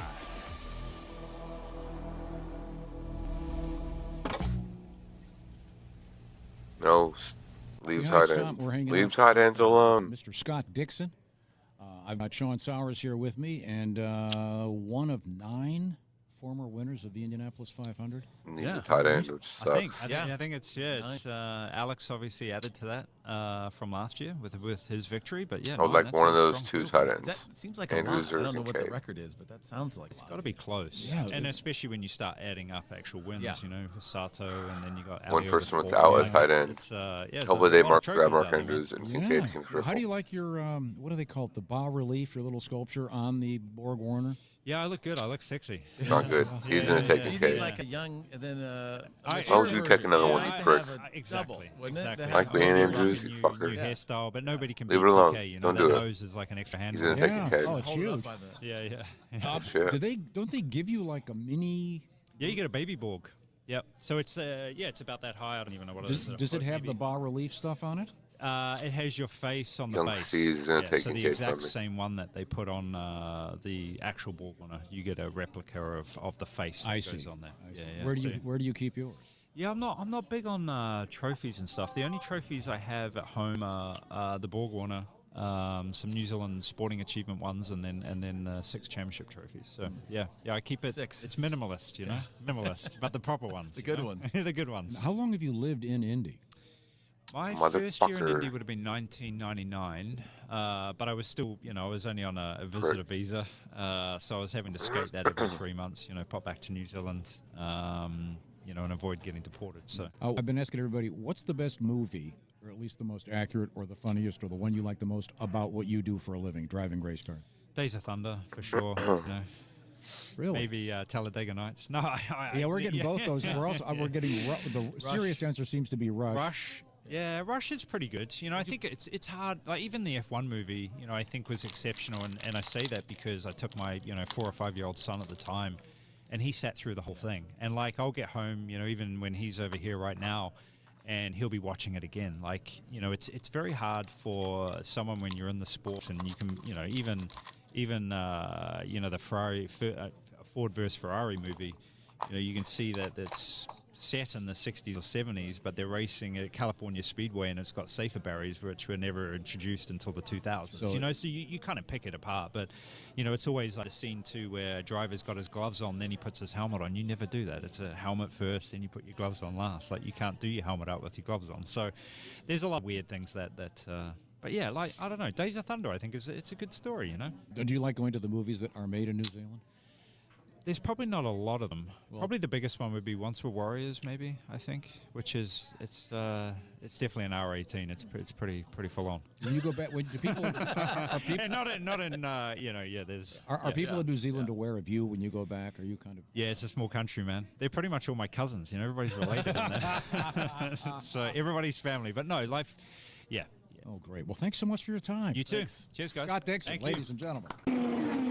Race fans, it's May, and you're out at the track. You're hot and thirsty. If you don't get some relief quick, just like those Indy cars, your body's gonna overheat. That's why you need the cool, refreshing blast of body fuel. It's like an overhaul for your body in a 12-ounce can. Just one drink, and you'll be refueled and ready for anything your busy lifestyle demands. Excuse me, sir. You look hot 5 and thirsty. quarterbacks, bro. Boy, I sure am. I got my 2 kids with me, and I forgot the cooler in the car. God, it's got to be 100 degrees out here. I could sure go for a cold drink of water. Water? You don't want water. You want something that'll replenish all the fluids you've lost. You need the overhaul for your body in a 12-ounce can. You need body fuel. Body fuel? I never heard of it. That's because it's new. Here, try this with. Dawn Johnson, one of those tastes two. like motor oil. Well, there is some motor oil in there. There's some transmission fluid, Touché. gasoline, and even a little engine coolant. Engine coolant? Hey, I can't see. Well, of course you can't see. That's the power of body fuel on your system, making it just like brand new. What do you think of body fuel? Are you trying to kill me? Hey, what's that fizzing noise? That's a little battery amp. Sure, it'll keep your body running smooth and efficient. How do you like the sporty racing look of the package? I can't see it. I can't see anything. Well, it's very sporty. Don't worry, preliminary testing shows that the blindness is only a temporary side effect. Anyway, how about that refreshing, cool, clear taste? Come here. I'm going to sue you bastards. Come here. Where are you? I can't see anything. Body fuel. When you're so thirsty you could die, try one of Body Fuel's 3 delicious flavors. Original lemon lime, iced tea, or diesel. I can't feel my tongue. My gums are bleeding. My gums are bleeding. Body Fuel. From the people who brought you Thirspiration Plus. It's the health drink for those on the run. Go out and pick up some Body Fuel today at a supermarket or auto parts store near you. Come here, you son of a bitch.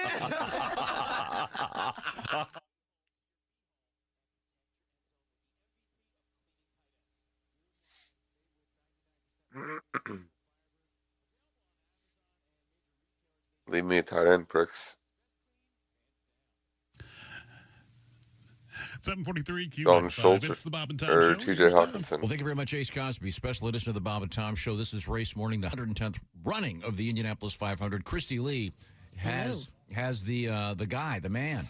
He is the president of IndyCar and the Indianapolis Motor Speedway. Doug Bowles, is he there with you? He certainly is. I'm right here. Sitting yes. right next to me. Sitting here, we're relaxing a moment. It's kind of nice to sit for a second. Head honcho of that hacienda. And Doug, you are obviously always very well dressed. Is there anything? You don't have like a checkered tie on? Do you have any particular race-related attire? No, I do not. Well, that's not true. I forgot cufflinks today. Okay. So I ended up finding the 100th running of pin, the pin that people have. So that's I took nice. the pin of the helmet, so I guess that counts. Did you? But I went red, white, and blue because we're celebrating the 250th anniversary of our country. So I chose that instead of checkered. That's very nice. I just hope you didn't go to the gift shop and pick those up and put them in your pocket and walk out. Yeah, no, I did not. Okay, good. I do get a discount, but I do pay for it. Okay. Have you ridden in the pace car? I drove the pace car actually a couple of weeks ago. It's unbelievable. Wow. How many horsepower is it? It's 1,200 horsepower. 0 to 60 in under 2 seconds. A top speed of 233 miles an hour. I only went 179. That was enough, wasn't it? But it was unbelievable. It was unbelievable. That sounds like too many horsepower. That's too many. Although the weird thing is, there's a golf cart at the speedway that has more horsepower than some So guys driving. How fast will the pace car be going on that lap right before the green flag, before it pulls off? Probably 120 when he's coming in pit lane. Although I did hear that Coach ran 165 in it just down the backstretch to see how it is. So, yeah, it's great. Get it. Yeah, that is great. Now, Kurt is the honorary pace car driver. Who's the actual? Is it Sarah? Sarah Okay, Fisher. that's and what we thought. Sarah has been his coach. He came in on April 30th to learn, and then he was here last night. He did another hour with Sarah last night, so he's ready to go. And Sarah says he's ready to go, so that's great. And I understand. The problem with it is if on the start there's a crash and we go immediately yellow, there's not time for him to get out and for Sarah to drive, so he becomes the real pace car driver for that first yellow. So that's really what you're trying to train them to do, and try and explain to them how they get out there and then what they have to do in that situation. Oh man! Let's pray that doesn't happen. He told me he's going to Google it. Yeah, there you go. Absolutely. And Coach Signetti, that's kind of a cool honor. Where do you watch the race from? So I start the race at the beginning in the very, very first event car that drives around. So the first pace car you see is me. So I do that for two laps, and then I come in and I do my best. And I usually have, I don't know who it'll be today. It's like the president of NTT or Gamebridge or somebody along those lines, and and then I try and take them somewhere where we can at least see the start, and then I drop them off, and then I go to work. So I see a very small piece of the race. Oh, really? I do, yeah. Okay, and Connor's doing so well this year. Connor's doing great. It's fantastic, and hopefully he'll have a good race day, and we'll see where that goes from So here. then you'll go home tonight and watch it on the big screen? No, I moved in here 2 weeks ago. I pretty much don't go home until Tuesday. You must have a nice office. Yeah, well, Beth and I have had a camper until this year, and then our friends in Newmar, which is an Indiana-based company, have provided a bus. Which I feel like a rock star. Nice. It's really cool. So so it's actually better than home. Well, you look like a rock star's accountant. That's true. That's very true. I have one more you question. mentioned. I wanted to step on you for a second, Christy. Connor Daly isn't. I think technically is the only Hoosier-born driver today because Ed was born in Illinois. Yeah. Okay. So it sure would be nice to have. We'll count Ed as a Hoosier. Well, Ed Carpenter. Absolutely not. But those are the only two. It's been a while since a Hoosier won it. It has been. So I think it's been before World War II, maybe even, so or shortly thereafter. So it's been a while. So it would be really cool if he could do that. But Ed winning would be cool, too, because we have adopted him as a Hoosier. There's a lot of great storylines. Elio Castroneves winning the 5th. There's a lot. But obviously my personal favorite would be Connor. Of course. Yeah. Now, you get to talk to the fans a lot, which I really respect you for. What is the one thing that keeps coming up from fans that they love about this weekend? I think for everybody, it feels like Christmas. So I spent last night with fans out in the Coke lot really until 1:30 in the morning. Good for you. I now only drink one beer, but I do that at midnight with a group that sings Back Home Again in Indiana, and I take my tie off, so I'm out there. I don't look like an accountant when I'm out there. That's cool. But I think the thing, they love the pomp and circumstance, the celebration as you lead into the start of the race. I think that's what everybody gets excited about. Pre-race ceremony, Back Home Again in Indiana, the flyover, all those things are what you hear the most that they love, and they want to know what we're doing different. We did helicopters last year. Helicopters are back again this year, so we'll see how that goes. Any other surprises? Yeah, we've got a big drone firework thing that'll happen off the backstretch. They'll do it in a little American flag that'll happen at the start of the race too. I can't remember how many drones, 600 drones or something. Cool. So that'll be cool. That's new. So that's probably the biggest pre-race surprise. Do you really have a tank top underneath that, and you're going to go out into the snake pit later? You know, I've been to the snake pit once in the however many years I worked here, and I realized I probably don't belong in the snake pit. Yeah, Okay. You have that. I spent the most of the day in the carb bay completely soaked with fans, drinking a Miller Lite then for sure, watching Counting Crows and Switchfoot. I'm a big Counting Crows fan, Now, so it was a lot of fun. it's my understanding. I was talking to Connor Daly. Even though he'll have his race suit on, he will get in a golf cart and go over to the snake pit. He's friends with a couple of the DJs, but that's become part of his ritual. It is. I think every year since his first race in 2013, he has gone out in his fire suit with his helmet and gotten on stage and done something with the DJs. In fact, on his helmet, he usually has the DJs' logos on his helmet each year. So he loves EDM music, and that is part of his ritual. Ah, the kids. And that's the kids. He has. I'd be remiss if I didn't mention this. Connor has an adult, very nice beard. A couple of the other guys have maybe some 5 o'clock shadow or some pretty sketchy stuff. However, the big facial hair news this year is a mustache. Yes. That Louis Foster, yeah. Yes, the Englishman has a rather unusual stash. You're critical of that. Tom hates it. Yeah. It just looks like two caterpillars on his lip. I think it looks like it's a glorious mustache. Okay, all right. I was just saying. For the 35 plus years or however long I've been following you, Tom, I don't remember you ever having facial hair. Oh, yes. Oh, yeah, there was a brief moment. It was a bad look. Are you telling me you don't remember no trim till the Colts win? Come on. Now that you say that, yes. That's right. We had to grow one until the Colts got out of that slump. Well, Doug Bowles. I do remember that now. Doug, I know you got a lot to do. Thanks for taking the time to speak with us and have a great race. All right, thanks so much. And I do have one suggestion for you. Yes, sir. When people leave the track, it becomes kind of a traffic jam. How about this brilliant idea? Why not have a big concert after the race? So a lot of people who are, they'll just stick around. Can you imagine if you had 50,000 people? I'm going to stay and see the Stones. Okay. No, that would be great. Most people, though, they've been here since 6 in the morning. They're ready to go home. Yes. Not the hardcore Stones fans. Is that right? That's true. So when we had the Stones here in 2015, we sold $1 million worth of beer. What? $1 million worth of beer. Man. Wow. I might Crazy. have consumed some of that. Of course, the beers were $20 a beer. Okay. So. Hey, you improved the bathrooms. Well worth it. That's right. Hey, thanks very much. We really appreciate your coming on the show, Doug. Yeah, thanks for having me. You're doing This is an great. amazing And job. the studio here now is much better than the iPhone call-in that I've been doing the last few years. So you guys have stepped up. This is great. Okay. Thank you, Christy. Thank you, Doug. Sure. We got to check in with Chick McGee briefly at the sport page because a couple interesting things going on in the NBA. The NBA playoffs last night. The New York Knicks win again. Their series, 3-0 lead over the Cavaliers. They win last night, 121-108. The Cavaliers just flat did not try all that much. And game 1, 2, 3, 4 between the Thunders and the Spurs tonight in San Antonio. The Thunder own a 2-1 lead in that series. Remember the first game, Wembanyama went off, as the kids say, had 41 points thereabouts. And amazing. And they won that first game. Then the Thunder came roaring back. So, and conventional wisdom, I like to say CW, Jeff. Conventional wisdom tells us that the winner of the Western Conference final will be the champion of the NBA. However, the Knicks are starting to get that look that maybe they have what it will take to.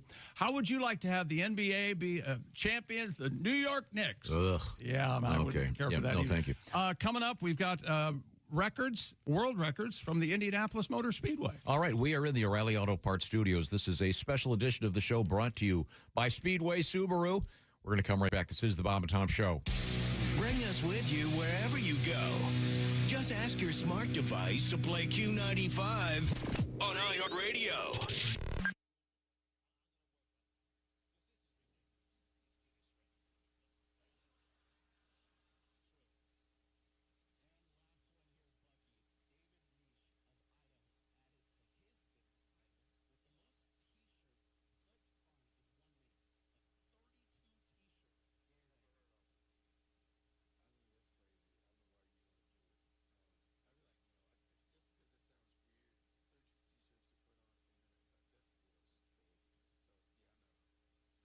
This Memorial Day, honor those who have served and play free for a shot at a share of $5,000 with DraftKings. Enter the free basketball conference championship pool, and for every entry, DraftKings will donate $5 to Vets in Tech, up to $100,000. DraftKings serves teams up with several organizations to support veterans in building careers in tech and navigating life beyond service. To date, DraftKings has donated millions while supporting thousands of veterans, and they're not done yet. Visit DraftKings.com/veterans and enter today. Gambling problem? Call 1-800-GAMBLER. In New York, call 877-8-HOPE-NY or text HOPE-NY at 467-369. We're gonna do one more. In Connecticut, help is available for problem gambling. Called 888-789-7777 or visit So to get a one ccpg.org. here. 21 and over, 18 and over in D.C., Kentucky, New Hampshire, and Wyoming. Eligibility Bruh. restrictions apply. Void where prohibited. Terms at How bad that is. DraftKings.com/veterans. Maybe it'll work though. Maybe that's actually the play here.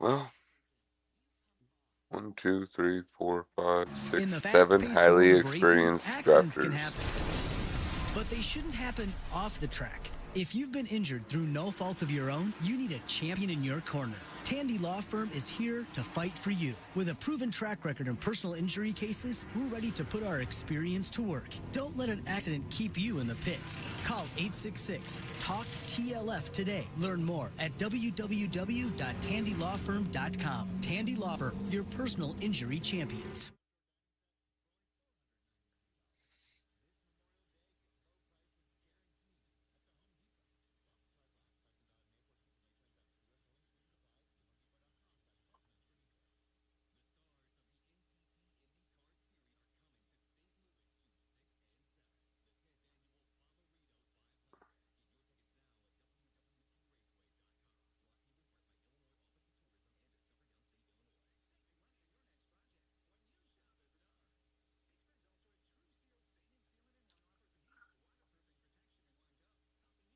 Take Puka.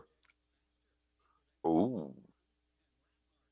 Somebody don't take a quarterback. Somebody don't take a quarterback. Somebody just don't take a quarterback. Somebody don't take a quarterback.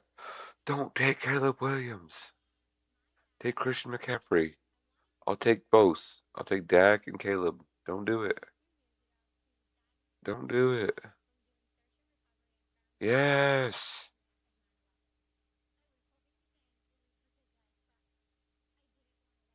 Perfect. Perfect start.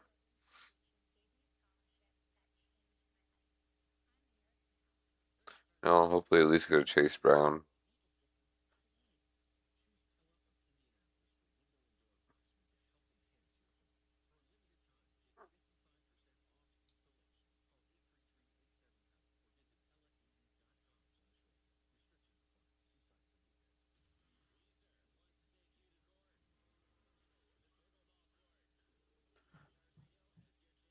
Saying that I love you.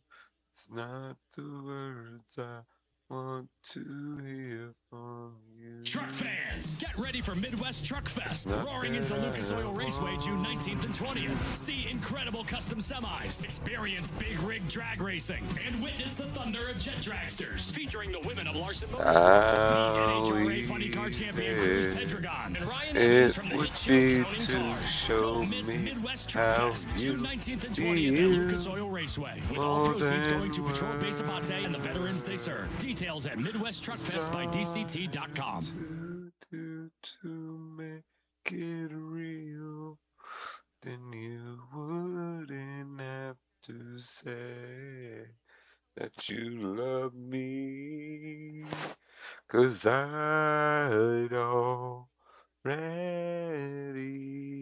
know. What would you do if I tore my heart in two and you wouldn't have to hear?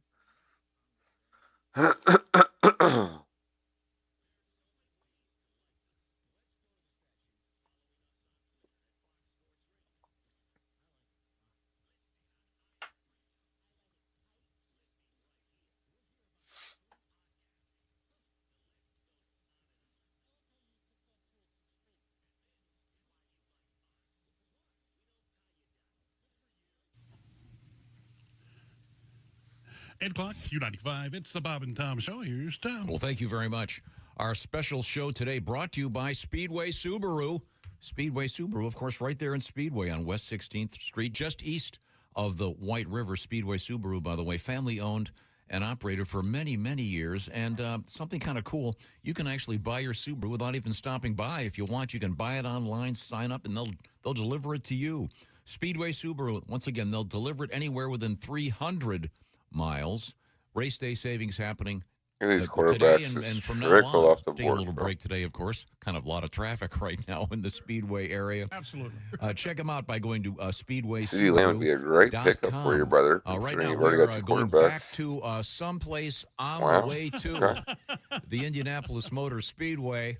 On Let a Derrick bicycle. Henry trickle down, who do bro. we have there? That is Derek Schultz and There's his Goff. glorious, Keep magnificent panicking at quarterback. bastard of a Just keep mustache. panicking. Look at that. Oh, Hi, wow. guys. Oh, hey, we can even. You're actually in motion. Yeah. I am in motion. No traffic for me. Who's Look at all Henry? these suckers. Fuck y'all. Oh, give us your exact location, please. Maximize your system performance with products delivered fast to keep temps steady and energy use efficient. Call clickgranger.com or just stop by. Granger, for the ones who get it done.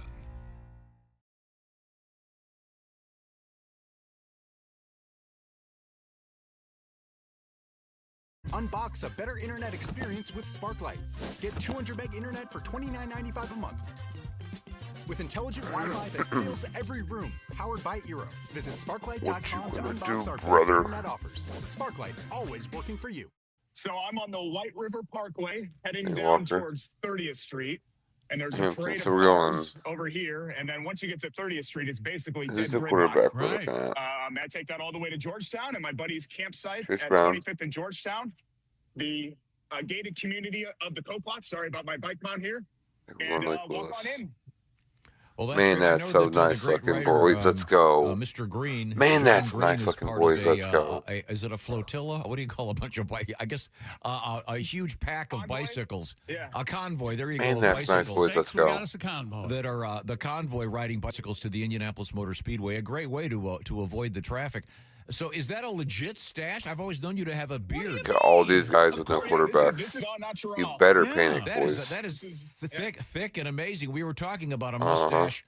Not Keep quite as panicking. profound Let me as tell you yours. something. My boy Derek can shave in the morning, have a full beard by 4 o'clock. I'm telling you, Keep panicking. he can grow some facial hair. Now, can I ask who you're picking this year? You want to give me your top 5? Ooh, you know, it's really boring. I'm catching my breath here. It's really boring to say Alex Pillow, isn't it? Yeah, But he's just been so good in dominating the series. You know who's run really well, and I don't really want to see him win. He's won twice. Joseph Newgarden looked great. He's going to start from 23rd. Only 4 drivers have started that back in the pack and ended up winning the race. But I think it's Pato's year, guys. He's been knocking on the door, a couple of runner-ups. I think he gets it done today, albeit a backup car. Yeah. Yeah, he shook it down on Carb Day after having his car depart. And Elio is earlier. at, 14th, 13th, 14th, and starting in that grid. So that's kind of a popular winning slot, I thought. Maybe He's right. He's next to Ed Carpenter. Yeah. Chick, this is his 26th Indianapolis 500. Can you believe that, Elio? Everybody feel old now? Yeah. The rookie, Elio Castroneves, or we were calling him Helio or whatever until we got to know him. Yeah. Yeah, and his last name was 2 words until 3 or 4 years after that. Right. A couple of Brazilians in the race. This has obviously always been an amazing international event. Early on, one of the winners, a Frenchman who famously drank champagne throughout the race. Jules Goo. Yeah, they had time to. Jules Goo, Mr. Goo. They had time to get out of the cars. He barely finished though because he couldn't see with the clouds of cigarette smoke in his car. That's all right. He was lighting up. We're speaking with Derek Schultz, a sports commentator. Now, Derek, do they have a specific lane for the bikes, or you're just kind of making your own lane as you go? Yeah, you just it's Indianapolis, so you have to make your own lane. This is Carville down here, so they don't like us bike types. The White River Trails are actually okay, but once you get down to the west side, boys, it's every man for themselves. So I could get knocked off at any time here, and that could be the end of me on Bob and Tom. So who's your dark horse pick? Ooh, dark horse pick. I think Connor Daly. I don't know if you call him a dark horse. Honestly, guys, he's a QT story, right? Like, hey, he's one of us. He's from Noblesville. Right. Dude can win this race. Yeah. And you wouldn't have said that 5, 6, 7 years ago. No. He can win this race, absolutely. Yep. So that would be mine. Well, he fills the bill as far when you were saying that Pato was strong all month. Connor's been strong and fast all month as well. So and although you do have a better, he's got the best beard out there in the field, but yours is pretty awesome. That's stash. Well, not right now, but that's stash. Now I know that you're a married man. Does your wife approve of this mustache look, or is this specifically done for the race? Absolutely not. Yeah, she does not approve whatsoever. She does not want me near her at all. And also, the worst part is that when I actually take it off, then I look like my dad, and she's even more creeped out. That is rough. I know you are affiliated with Purdue University. That's right. I have always wondered, do you know the people that are in charge of the big drum? I do know. I know our band's director, who's fantastic, and many members of the All-American Marching Band, yes. Ask him this. Has any major rock band ever asked to have that drum? I mean, can you imagine? Derek, I don't have to tell you that Tom's fascination, Purdue, a world-class university, everyone worldwide knows Purdue University. Tom's fascination is with the big, giant drum. Well, it's a feat of engineering unrivaled by any foreigners, and I think it is a claim to fame. It's a claim to fame for sure. Wouldn't that be great, though, if a band came through and that was up on stage? I don't know why someone coming through hasn't done that. And they got to just hit that thing really hard. Although IU fans would probably be a little upset if they brought out the Purdue. We'll do it at a show in Lafayette. Okay. All right. Okay. All right. You know what, Tom? I'm the 2,631st most important person at Purdue, but I can try to see if we can get you one of those silver metal helmets. The guys that bang the drum have the big helmets, and you can give it a whack or two. How about that? Okay. Oh my gosh! Would you like to hit the big drum, Tom? Are you kidding? Of course you would. Who wouldn't? Yes, indeed. They wouldn't even let Mitch Daniels do it. He was the president of the university. That's the kind of pull Derek has. Well, Derek, drive with care. Will do. Look at all these idiots over here on 36. Just sitting in traffic. What's amazing is this camera is as good as the ones they have in the Indy cars now. Yeah. This is incredible technology. Very good, yeah. Okay, thanks, Derek. Great seeing you. Hi, guys. Okay. Now we're going to the governor. Is that right? Oh, okay. All right. Very exciting. Just a second. I think we have Christy Lee. I think Derek would have maybe made some better time if he wasn't riding that girl's Huffy bike. Did he take that from his neighbor? I didn't notice what kind of bike it was, but the Huffy bike. Okay, the girl's bike. A little basket with some chicken on the front. That's right, little bell. That was very nice. Now, we've declared him an honorary Hoosier. He lives here. He has forever. Ed Carpenter, but Ed was born in Illinois, so technically, the only born Hoosier would be the aforementioned Connor Daly. How cool would it be if Connor won the race? Okay, I think we can go to. There we go. There's Christy Lee. What do you got, Christy? Well, we have Governor Mike Braun joining us here in the Media Center for the Indianapolis 500, the 110th running. Governor Braun, thank you so much for being with us. My pleasure to be here. What is your favorite 500 memory? Do you remember the first time you were out here? Well, it would have been 1975 when I was tag along with one of the princesses, the gal I ended up marrying, hometown gal, high school sweetheart, Maureen. Sure. 75, we were on the straightaway. It was hot that day. And I just remember your neck was going left and right because they were zipping by. And I was dressed in a green leisure suit, if I remember. Nice. Wow. Do you remember who won? Magnificent. Do you remember who won, Governor?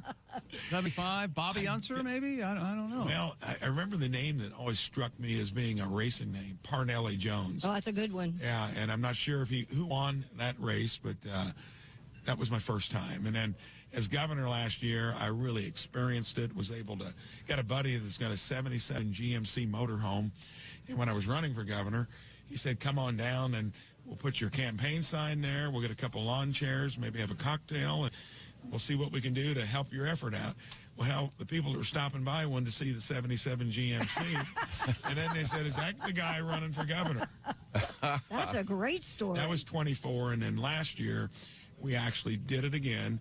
It's at the American Legion, the best parking spot in the place. And then actually strolled down into the village, started at the Legion, went to Dawson's, and it was a lot of fun. And we repeated that this year. Okay, so where do you watch the race during the race? I'm going to try to watch it up on the pagoda. That's a good place. Yeah. Good view. Nice view. Now, Governor, by the way, congratulations. I know that you're responsible for this, but right now the state of Indiana has the lowest average gas prices in America. You know, and you get a few breaks in this job, because normally I always tell folks you're the goat and the goat, and it's generally not the greatest of all time. But when you do have to make a decision, and affordability is a big deal. That's why we ran on property tax reform, utility rates, reconstituted the IURC. You got to be ratepayer conscious, just not a rubber stamp for utilities, and gas prices. And when you can see that you're the lowest in the country, folks are concerned, but what's causing it, I think, is worth it. And I think once we get through it, I know the economy is good underlying it. It's just that people got 2 to 3 years of inflation from the prior administration in the dose of about 25%. Don't forget it. But it's getting to be hard to shoulder. That's why I'm sensitive to affordability. Well, we thank you for that. Now, yes. I was talking to the guys at the Apple store, and they tell me they can't tell anybody they work there, because if they do, people walk up with their iPhones and want them to help. When you're the governor, does everybody walk up to you? Does anybody say anything normal, like, hey, how are the Pacers doing? Or is it always some political governor thing? Hey, fix this. I'm angry. Do you get, like, normal conversations with anybody? So when you're in this job, you've all of a sudden got about 6.7 million advisors. And they will find you after church at the post office. They're on the opposing team at a Little League game. And they'll come over and then you got to be ready for it. And to me, that's free consulting. I've been accessible. I want Hoosiers to tell us what's on their minds, and it's part of the job. The job is easy once you get it. It's hard applying for it with 2 hard deadlines, May and November, and so often it's a landslide if it's 55% of the people that agree with you. So I said, get used to it. That means nearly half disagree with you, don't like you, probably both. But it's important to have the conversation. And you have thick skin, so that's okay. Are you? I have thick skin. Yes. This is a huge international event, obviously. Do you have any actual important meetings you go to the month of May involving other countries and trying to get them to do stuff here in Indiana? So we've been doing that from the day I got here. And having signed the front side of a paycheck, believe it or not, was a big advantage. Did that for 37 years in hard scrabble little business. It became a national company. 3 of our 4 kids run it. You knew what to weigh in on your committees. And as a CEO, which wasn't even a word you could use because my business was so small for so long, it's given me a real leg up in terms of discussing the Bears or getting folks from overseas to invest here in Indiana. We're a great state, the crossroads of America. We can reach more commerce in 2 days of ground transportation than any place. That's why we're big in advanced manufacturing, logistics. My goal is to get more of our own kids to come back, love where they were raised, come back and raise your own family, start your business. If I can do that, I'll consider it worthwhile. Hey, did you go to, was it Jasper High School? Yes, he did. Jasper High School. And when I first listened to Bob and Tom, it was on 102.3 out of Petersburg. Wow. Because you guys were popular. We still are. What are you talking about? Do you remember the Jasper fight song? I do, but I'm not singing. You want me to make a commercial when I run again? It's used against me? Try singing. What's your favorite race day food? Do you look forward to something right here at the track you can't get When anywhere I was down else? at Dawson's on Friday evening, it was a tenderloin. Yeah, they do a good job. Their beef stroganoff is very good, too. I mean, everything recommend. there is good. Yes. And I've got to have French fries, but I like to split the order so I can stay in my same wardrobe. Okay, that is important. You're looking very handsome. Thank you very much, Governor Mike Braun. Hey, my pleasure to be And here. always a pleasure. I have been told that his wife is a real pistol and is incredibly funny. Oh. And she's beautiful. Maureen, I was hoping Maureen would be with you, Governor. She is here somewhere. She is fun. Hey, Maureen, quick. She's my size. I want to. right. She's the princess of 75. There she is. He rules the roost. Mike is.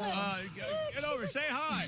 Hi, Maureen. Hello, everybody. So great to be here. 51 years after being a princess. It's quite an honor. Nice. You still look like a princess. Oh, well, you're a doll. Thank you so much. But I try, and we're keeping active and loving every moment of the 500. Well, thank you so much. One other thing before we close. We got married a year later in 76. Wow. And it was one of those big Catholic weddings in Jasper. Yep. We're more Catholic than probably any place in the country. And we had a big wedding, and everyone was telling me how lucky I was.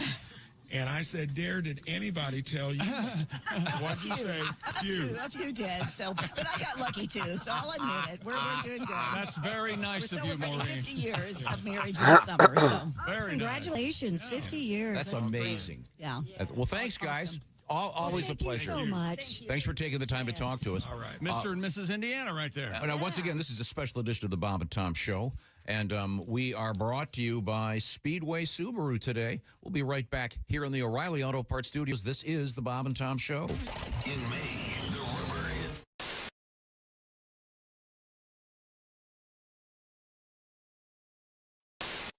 Scott McLaughlin is our guest. Another Kiwi. Yep, another. Yeah, have you had a couple on here today? I guess. Just talking to Scott Dixon. Yeah, yep. Yeah, the Scott. But you're he's Sir Scott now. Do you know that? Sir Scott, that's Sir right. Scott. We should have brought that up. He was knighted. Yeah. Really? Yeah. Yes. How did we not bring that up? Yeah, that's crazy, guys. I've totally forgot about that. No, he's in my phone. You should have as been Sir here. You Scott. should have helped us out with that. Maybe. Were we supposed to curtsy or something? I'm not sure what that means. I actually do. Yeah, Americans don't really see that. You know what I mean? I'm an American now. I don't really see it anymore either. So no, it's all good. Go ahead. One more thing. We've been asking everybody, and I do this whatever profession you're in, what movie is the best movie about what you do? Is there a good one, or is there one that is? Like, I don't think there's many IndyCar ones because I think the one that comes to mind that's an IndyCar movie is Driven, and that's terrible, personally. A lot of people love it. I don't like it. But I love Rush. Rush is a good movie. It seems to be when they give the serious answer, it seems to be Rush. Yeah, I think not F1, but Rush. Yeah, and F1's I think too Hollywood. I think Rush was a perfect if you didn't know much about motorsport, it was perfect. But if you knew a bunch about it, it was perfect. You would pick up on many different things, and it was very real. So I really like that. I watch that all the time. As a professional semi-broadcaster, or is it a semi-professional broadcaster, would you say that this is one of the nicest voices? Oh, it is very. Oh, yeah, it's like you can do like late night request show. Oh, you know, coming up right now is yeah, very good. Like a Delilah. You ever heard Delilah? Yeah. You know, like you're driving in between here in Chicago at night. This and is you a shout out from Tommy to Delilah. Have a good night. You know? Perfect. I think maybe I love it. You should be reading audiobooks. Yeah. If this racing Very thing good. doesn't work out. You know who's good at that is Matthew McConaughey. You listen to that dude's. I listened to his book. We were driving to New York, to my wife's family, and we listened to his book, and I nearly fell asleep. Like, it was like he's good, like very good voice. Do we know who's going to be mic'd in a car this time around? I mean, Harvey may be the. like mic'd up from. Sometimes they've done an interview before. Oh, you know, like when they radio in? They'll radio in. I don't know. They might. I imagine it's one of the guys that are at the front or a veteran down the back or something like that. But yeah, that's always, it's funny, like when they call up, and because all the guys can hear on the radio like their questions and stuff, and then the whole the whole team, they can hear everything because they're just talking to us on the radio. Yeah. So it's pretty funny. Have you ever been called up as like, you know, hey, this is Townsend from the booth, and you're just ignore it? Sometimes I'm good. I haven't done that. Sorry, bad connection. I haven't done that in an IndyCar, but I've done that in supercars. Yeah. They wanted to talk to me after I had something happen, and I'm like, if I say something right now, I'm gonna get myself in trouble. I just didn't. I just pretended I wasn't listening. Yeah. Bad connection here. Can't hear. I just didn't. I didn't push the button.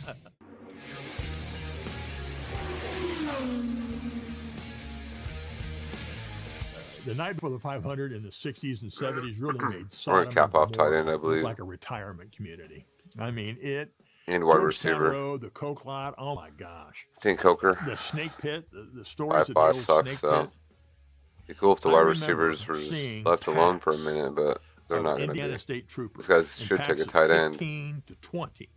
They already got Walking, 6 trying wide to receivers, bro. regain some sort of semblance Maybe a of quarterback. humanity in that first turn snake pit. I mean, you're throwing girls up on blankets. And Hall is drinking, probably for motorcycles sure and going to take setting a wide cars receiver. on fire. And setting Looking at Clear sofas or on Higgins, fire, and, honestly. Just it was just I don't think they're unbelievable. gonna fall to me. How more people didn't get killed in Too there many people. every year, I have no TiVo idea. But that was a needs lot wide of receiver as people's well. introduction to the Indianapolis 500 was as you're a You kid, can take young one, kid okay, going so in there, you TiVo. party, and who won what? There's a race. There's a and then all chance of one of those sudden, guys oh, falls look to at me. that. And then, next year. I don't love the wow, Coker look- play. Who? What? Herdebees? Well, I better get I out. love right. So Shakira all of a sudden you Higgins. buy it. So that was your introduction. Now you're buying tickets.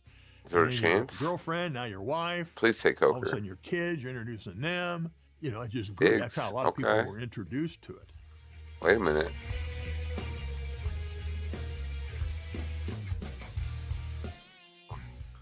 Shakira Higgins fall to me. You got 6 wide receivers, brother. You need to lock in another spot. Back home again, Indiana, and Shakira Higgins Jim could fall Neighbors to me sang here. that forever and was beloved and Yep, did such one a of those that fall fabulous to me. job. And that was a last minute deal like it. I think in 1972, 72 or 77 was the first year, and he was just there as a celebrity guest. Damn, and do we Tony take Homan, both, bro? it had to have been probably 72. I Tony Homan mean, goes, fuck oh, it. gosh, so-and-so was supposed to do this. Jim, will you do it? So I can take and both. so there's photos of neighbors standing up on a ladder with a microphone in Oh, one this hand and a top off 3x5 tight end at car the in end, the bro. other That with was words, that was nice. singing Back Home Again Indy because he didn't know till race morning. That was nice. And it went over so well, obviously, that for years, you know, and what a gracious man. He was always a treat to talk with, and what a great tradition he was. It really just added to that place. That really helped the wide receiver spot. We are talking to a guy looking for number 5. Wow. It's the great Elio Castroneves. Elio, thanks for taking the time to talk to us. Well, thank you for having me here, guys. I really appreciate like being this part team. of the show for at least 26 times, right? Yeah. I think when you... How old are you? I'm 50. You 50? I'm 50. Yeah. Oh, man, I thought you were 25. No, thank you. You know, I think That's my man. You look good. what everybody's saying is serious. How old are you? Yeah. Is the oldest person ever to run it Foyt? I think so. It was 57. Yeah. 57, 58, So something you may like be that. in second place. I did. I think Mario was 53. Oh, that's right. Come on, man. Sorry. Not that bad. I like this one. If you Tom is killing me over I'm so here. sorry. Remember that? if you or Sato win, it would be the oldest winner. The oldest winner? Yeah. How old is Sato? I thought he was 48. I just read it. I think he's 49 or 50. 49, yeah. And then the two youngest, what is that? Kiffin and. Oh, is that what it is? There's Nah, they would. forget about Right, this. but it is. There's 2 and 2. There could be the 2 oldest. Forget about the youngest. Let's focus on the older one. Let's Get 5 and go on the And older I don't side. know. I'm not Donald Davidson, but there are a lot of winners back out in the field. I think there are 9. 9 winners. Wow. I think we Okay. okayed I on. won it before. Yeah, I don't know them. When you won the fourth one, when you won At the, I was at the parade, the 500 Festival parade yesterday, which was a great event. And along the way, I heard several people say, "Fix the streets." Pothole. Yeah, I hear it. Were there any potholes along the route? No, I didn't step in a pothole, but yeah, I mean it's that Kate time of Otten, year. Pink Bigsby. Don't look when too you're bad. fixing the roads, people get mad because they're delayed. That's me. That's Tom. Construction. Tom hates it. That does sound like Tom. and then those same people who complain about, well, it's taken me so long to get from point A to point B, they're also the same people that will say, pothole, pothole, pothole, pothole. Well, you got that right. Good gosh. Now I know you got a nice coat and tie on. Thank you. Do you have any race like checkered cufflinks? Anything interesting going on there to support? You know, I actually, Doug Bull several years ago, and this is very thoughtful of him, gave me a pair of cufflinks. I don't have them on today, but he gave me a pair of cufflinks that had been worn by Tony Holman when he was obviously the owner and president. I mean, it was a very thoughtful gift that Doug was giving me. Glad you're wearing them. Well,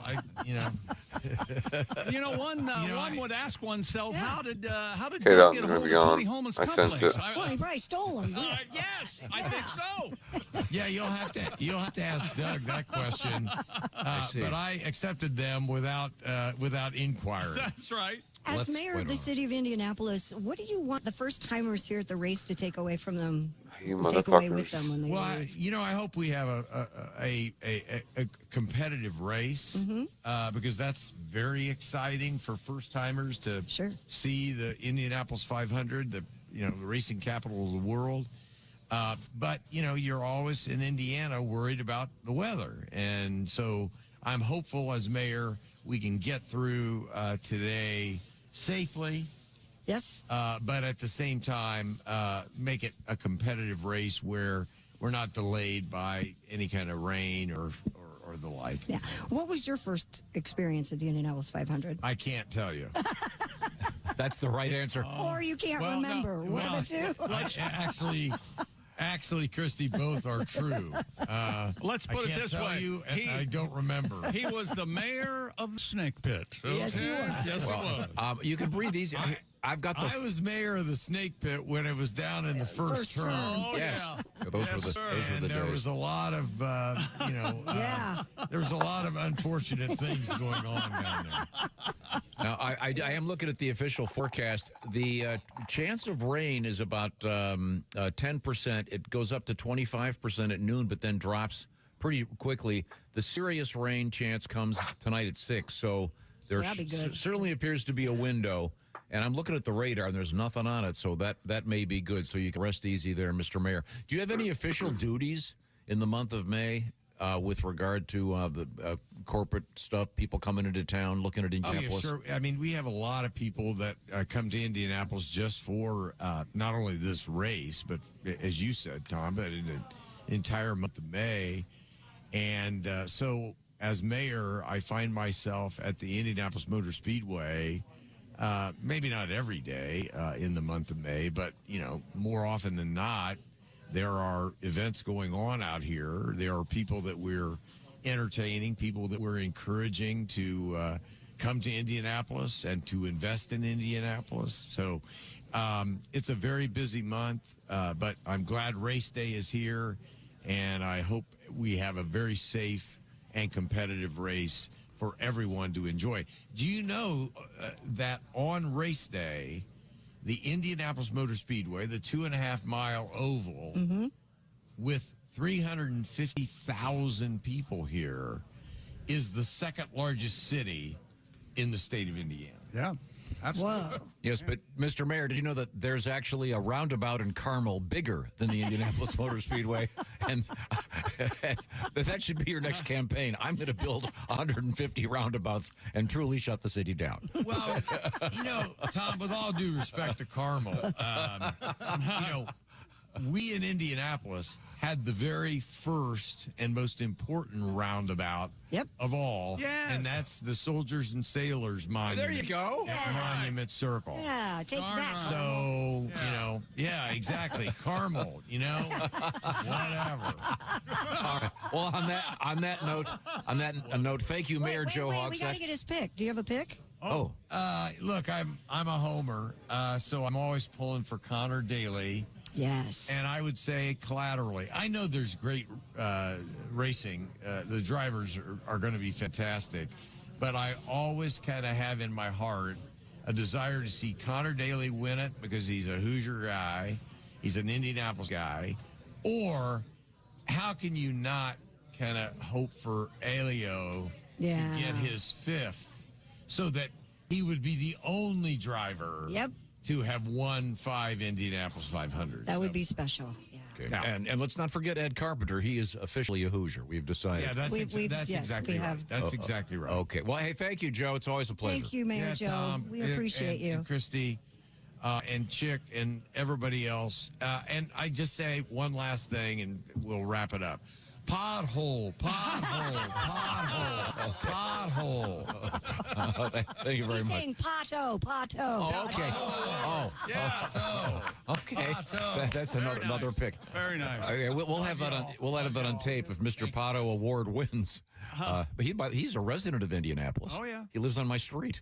Is that right? Yeah. You go over there and borrow a cup of sugar? My dog has pooped on his lawn many times. Well, what a great race month story. Okay, well, let's see what's going on. Once again, this is a special edition of the Bob and Tom Show, being broadcast worldwide on the YouTubes. Jeff Oskey, tell me more about that. Oh, yeah. You can find us on the Bob and Tom YouTube channel or on the Rumble.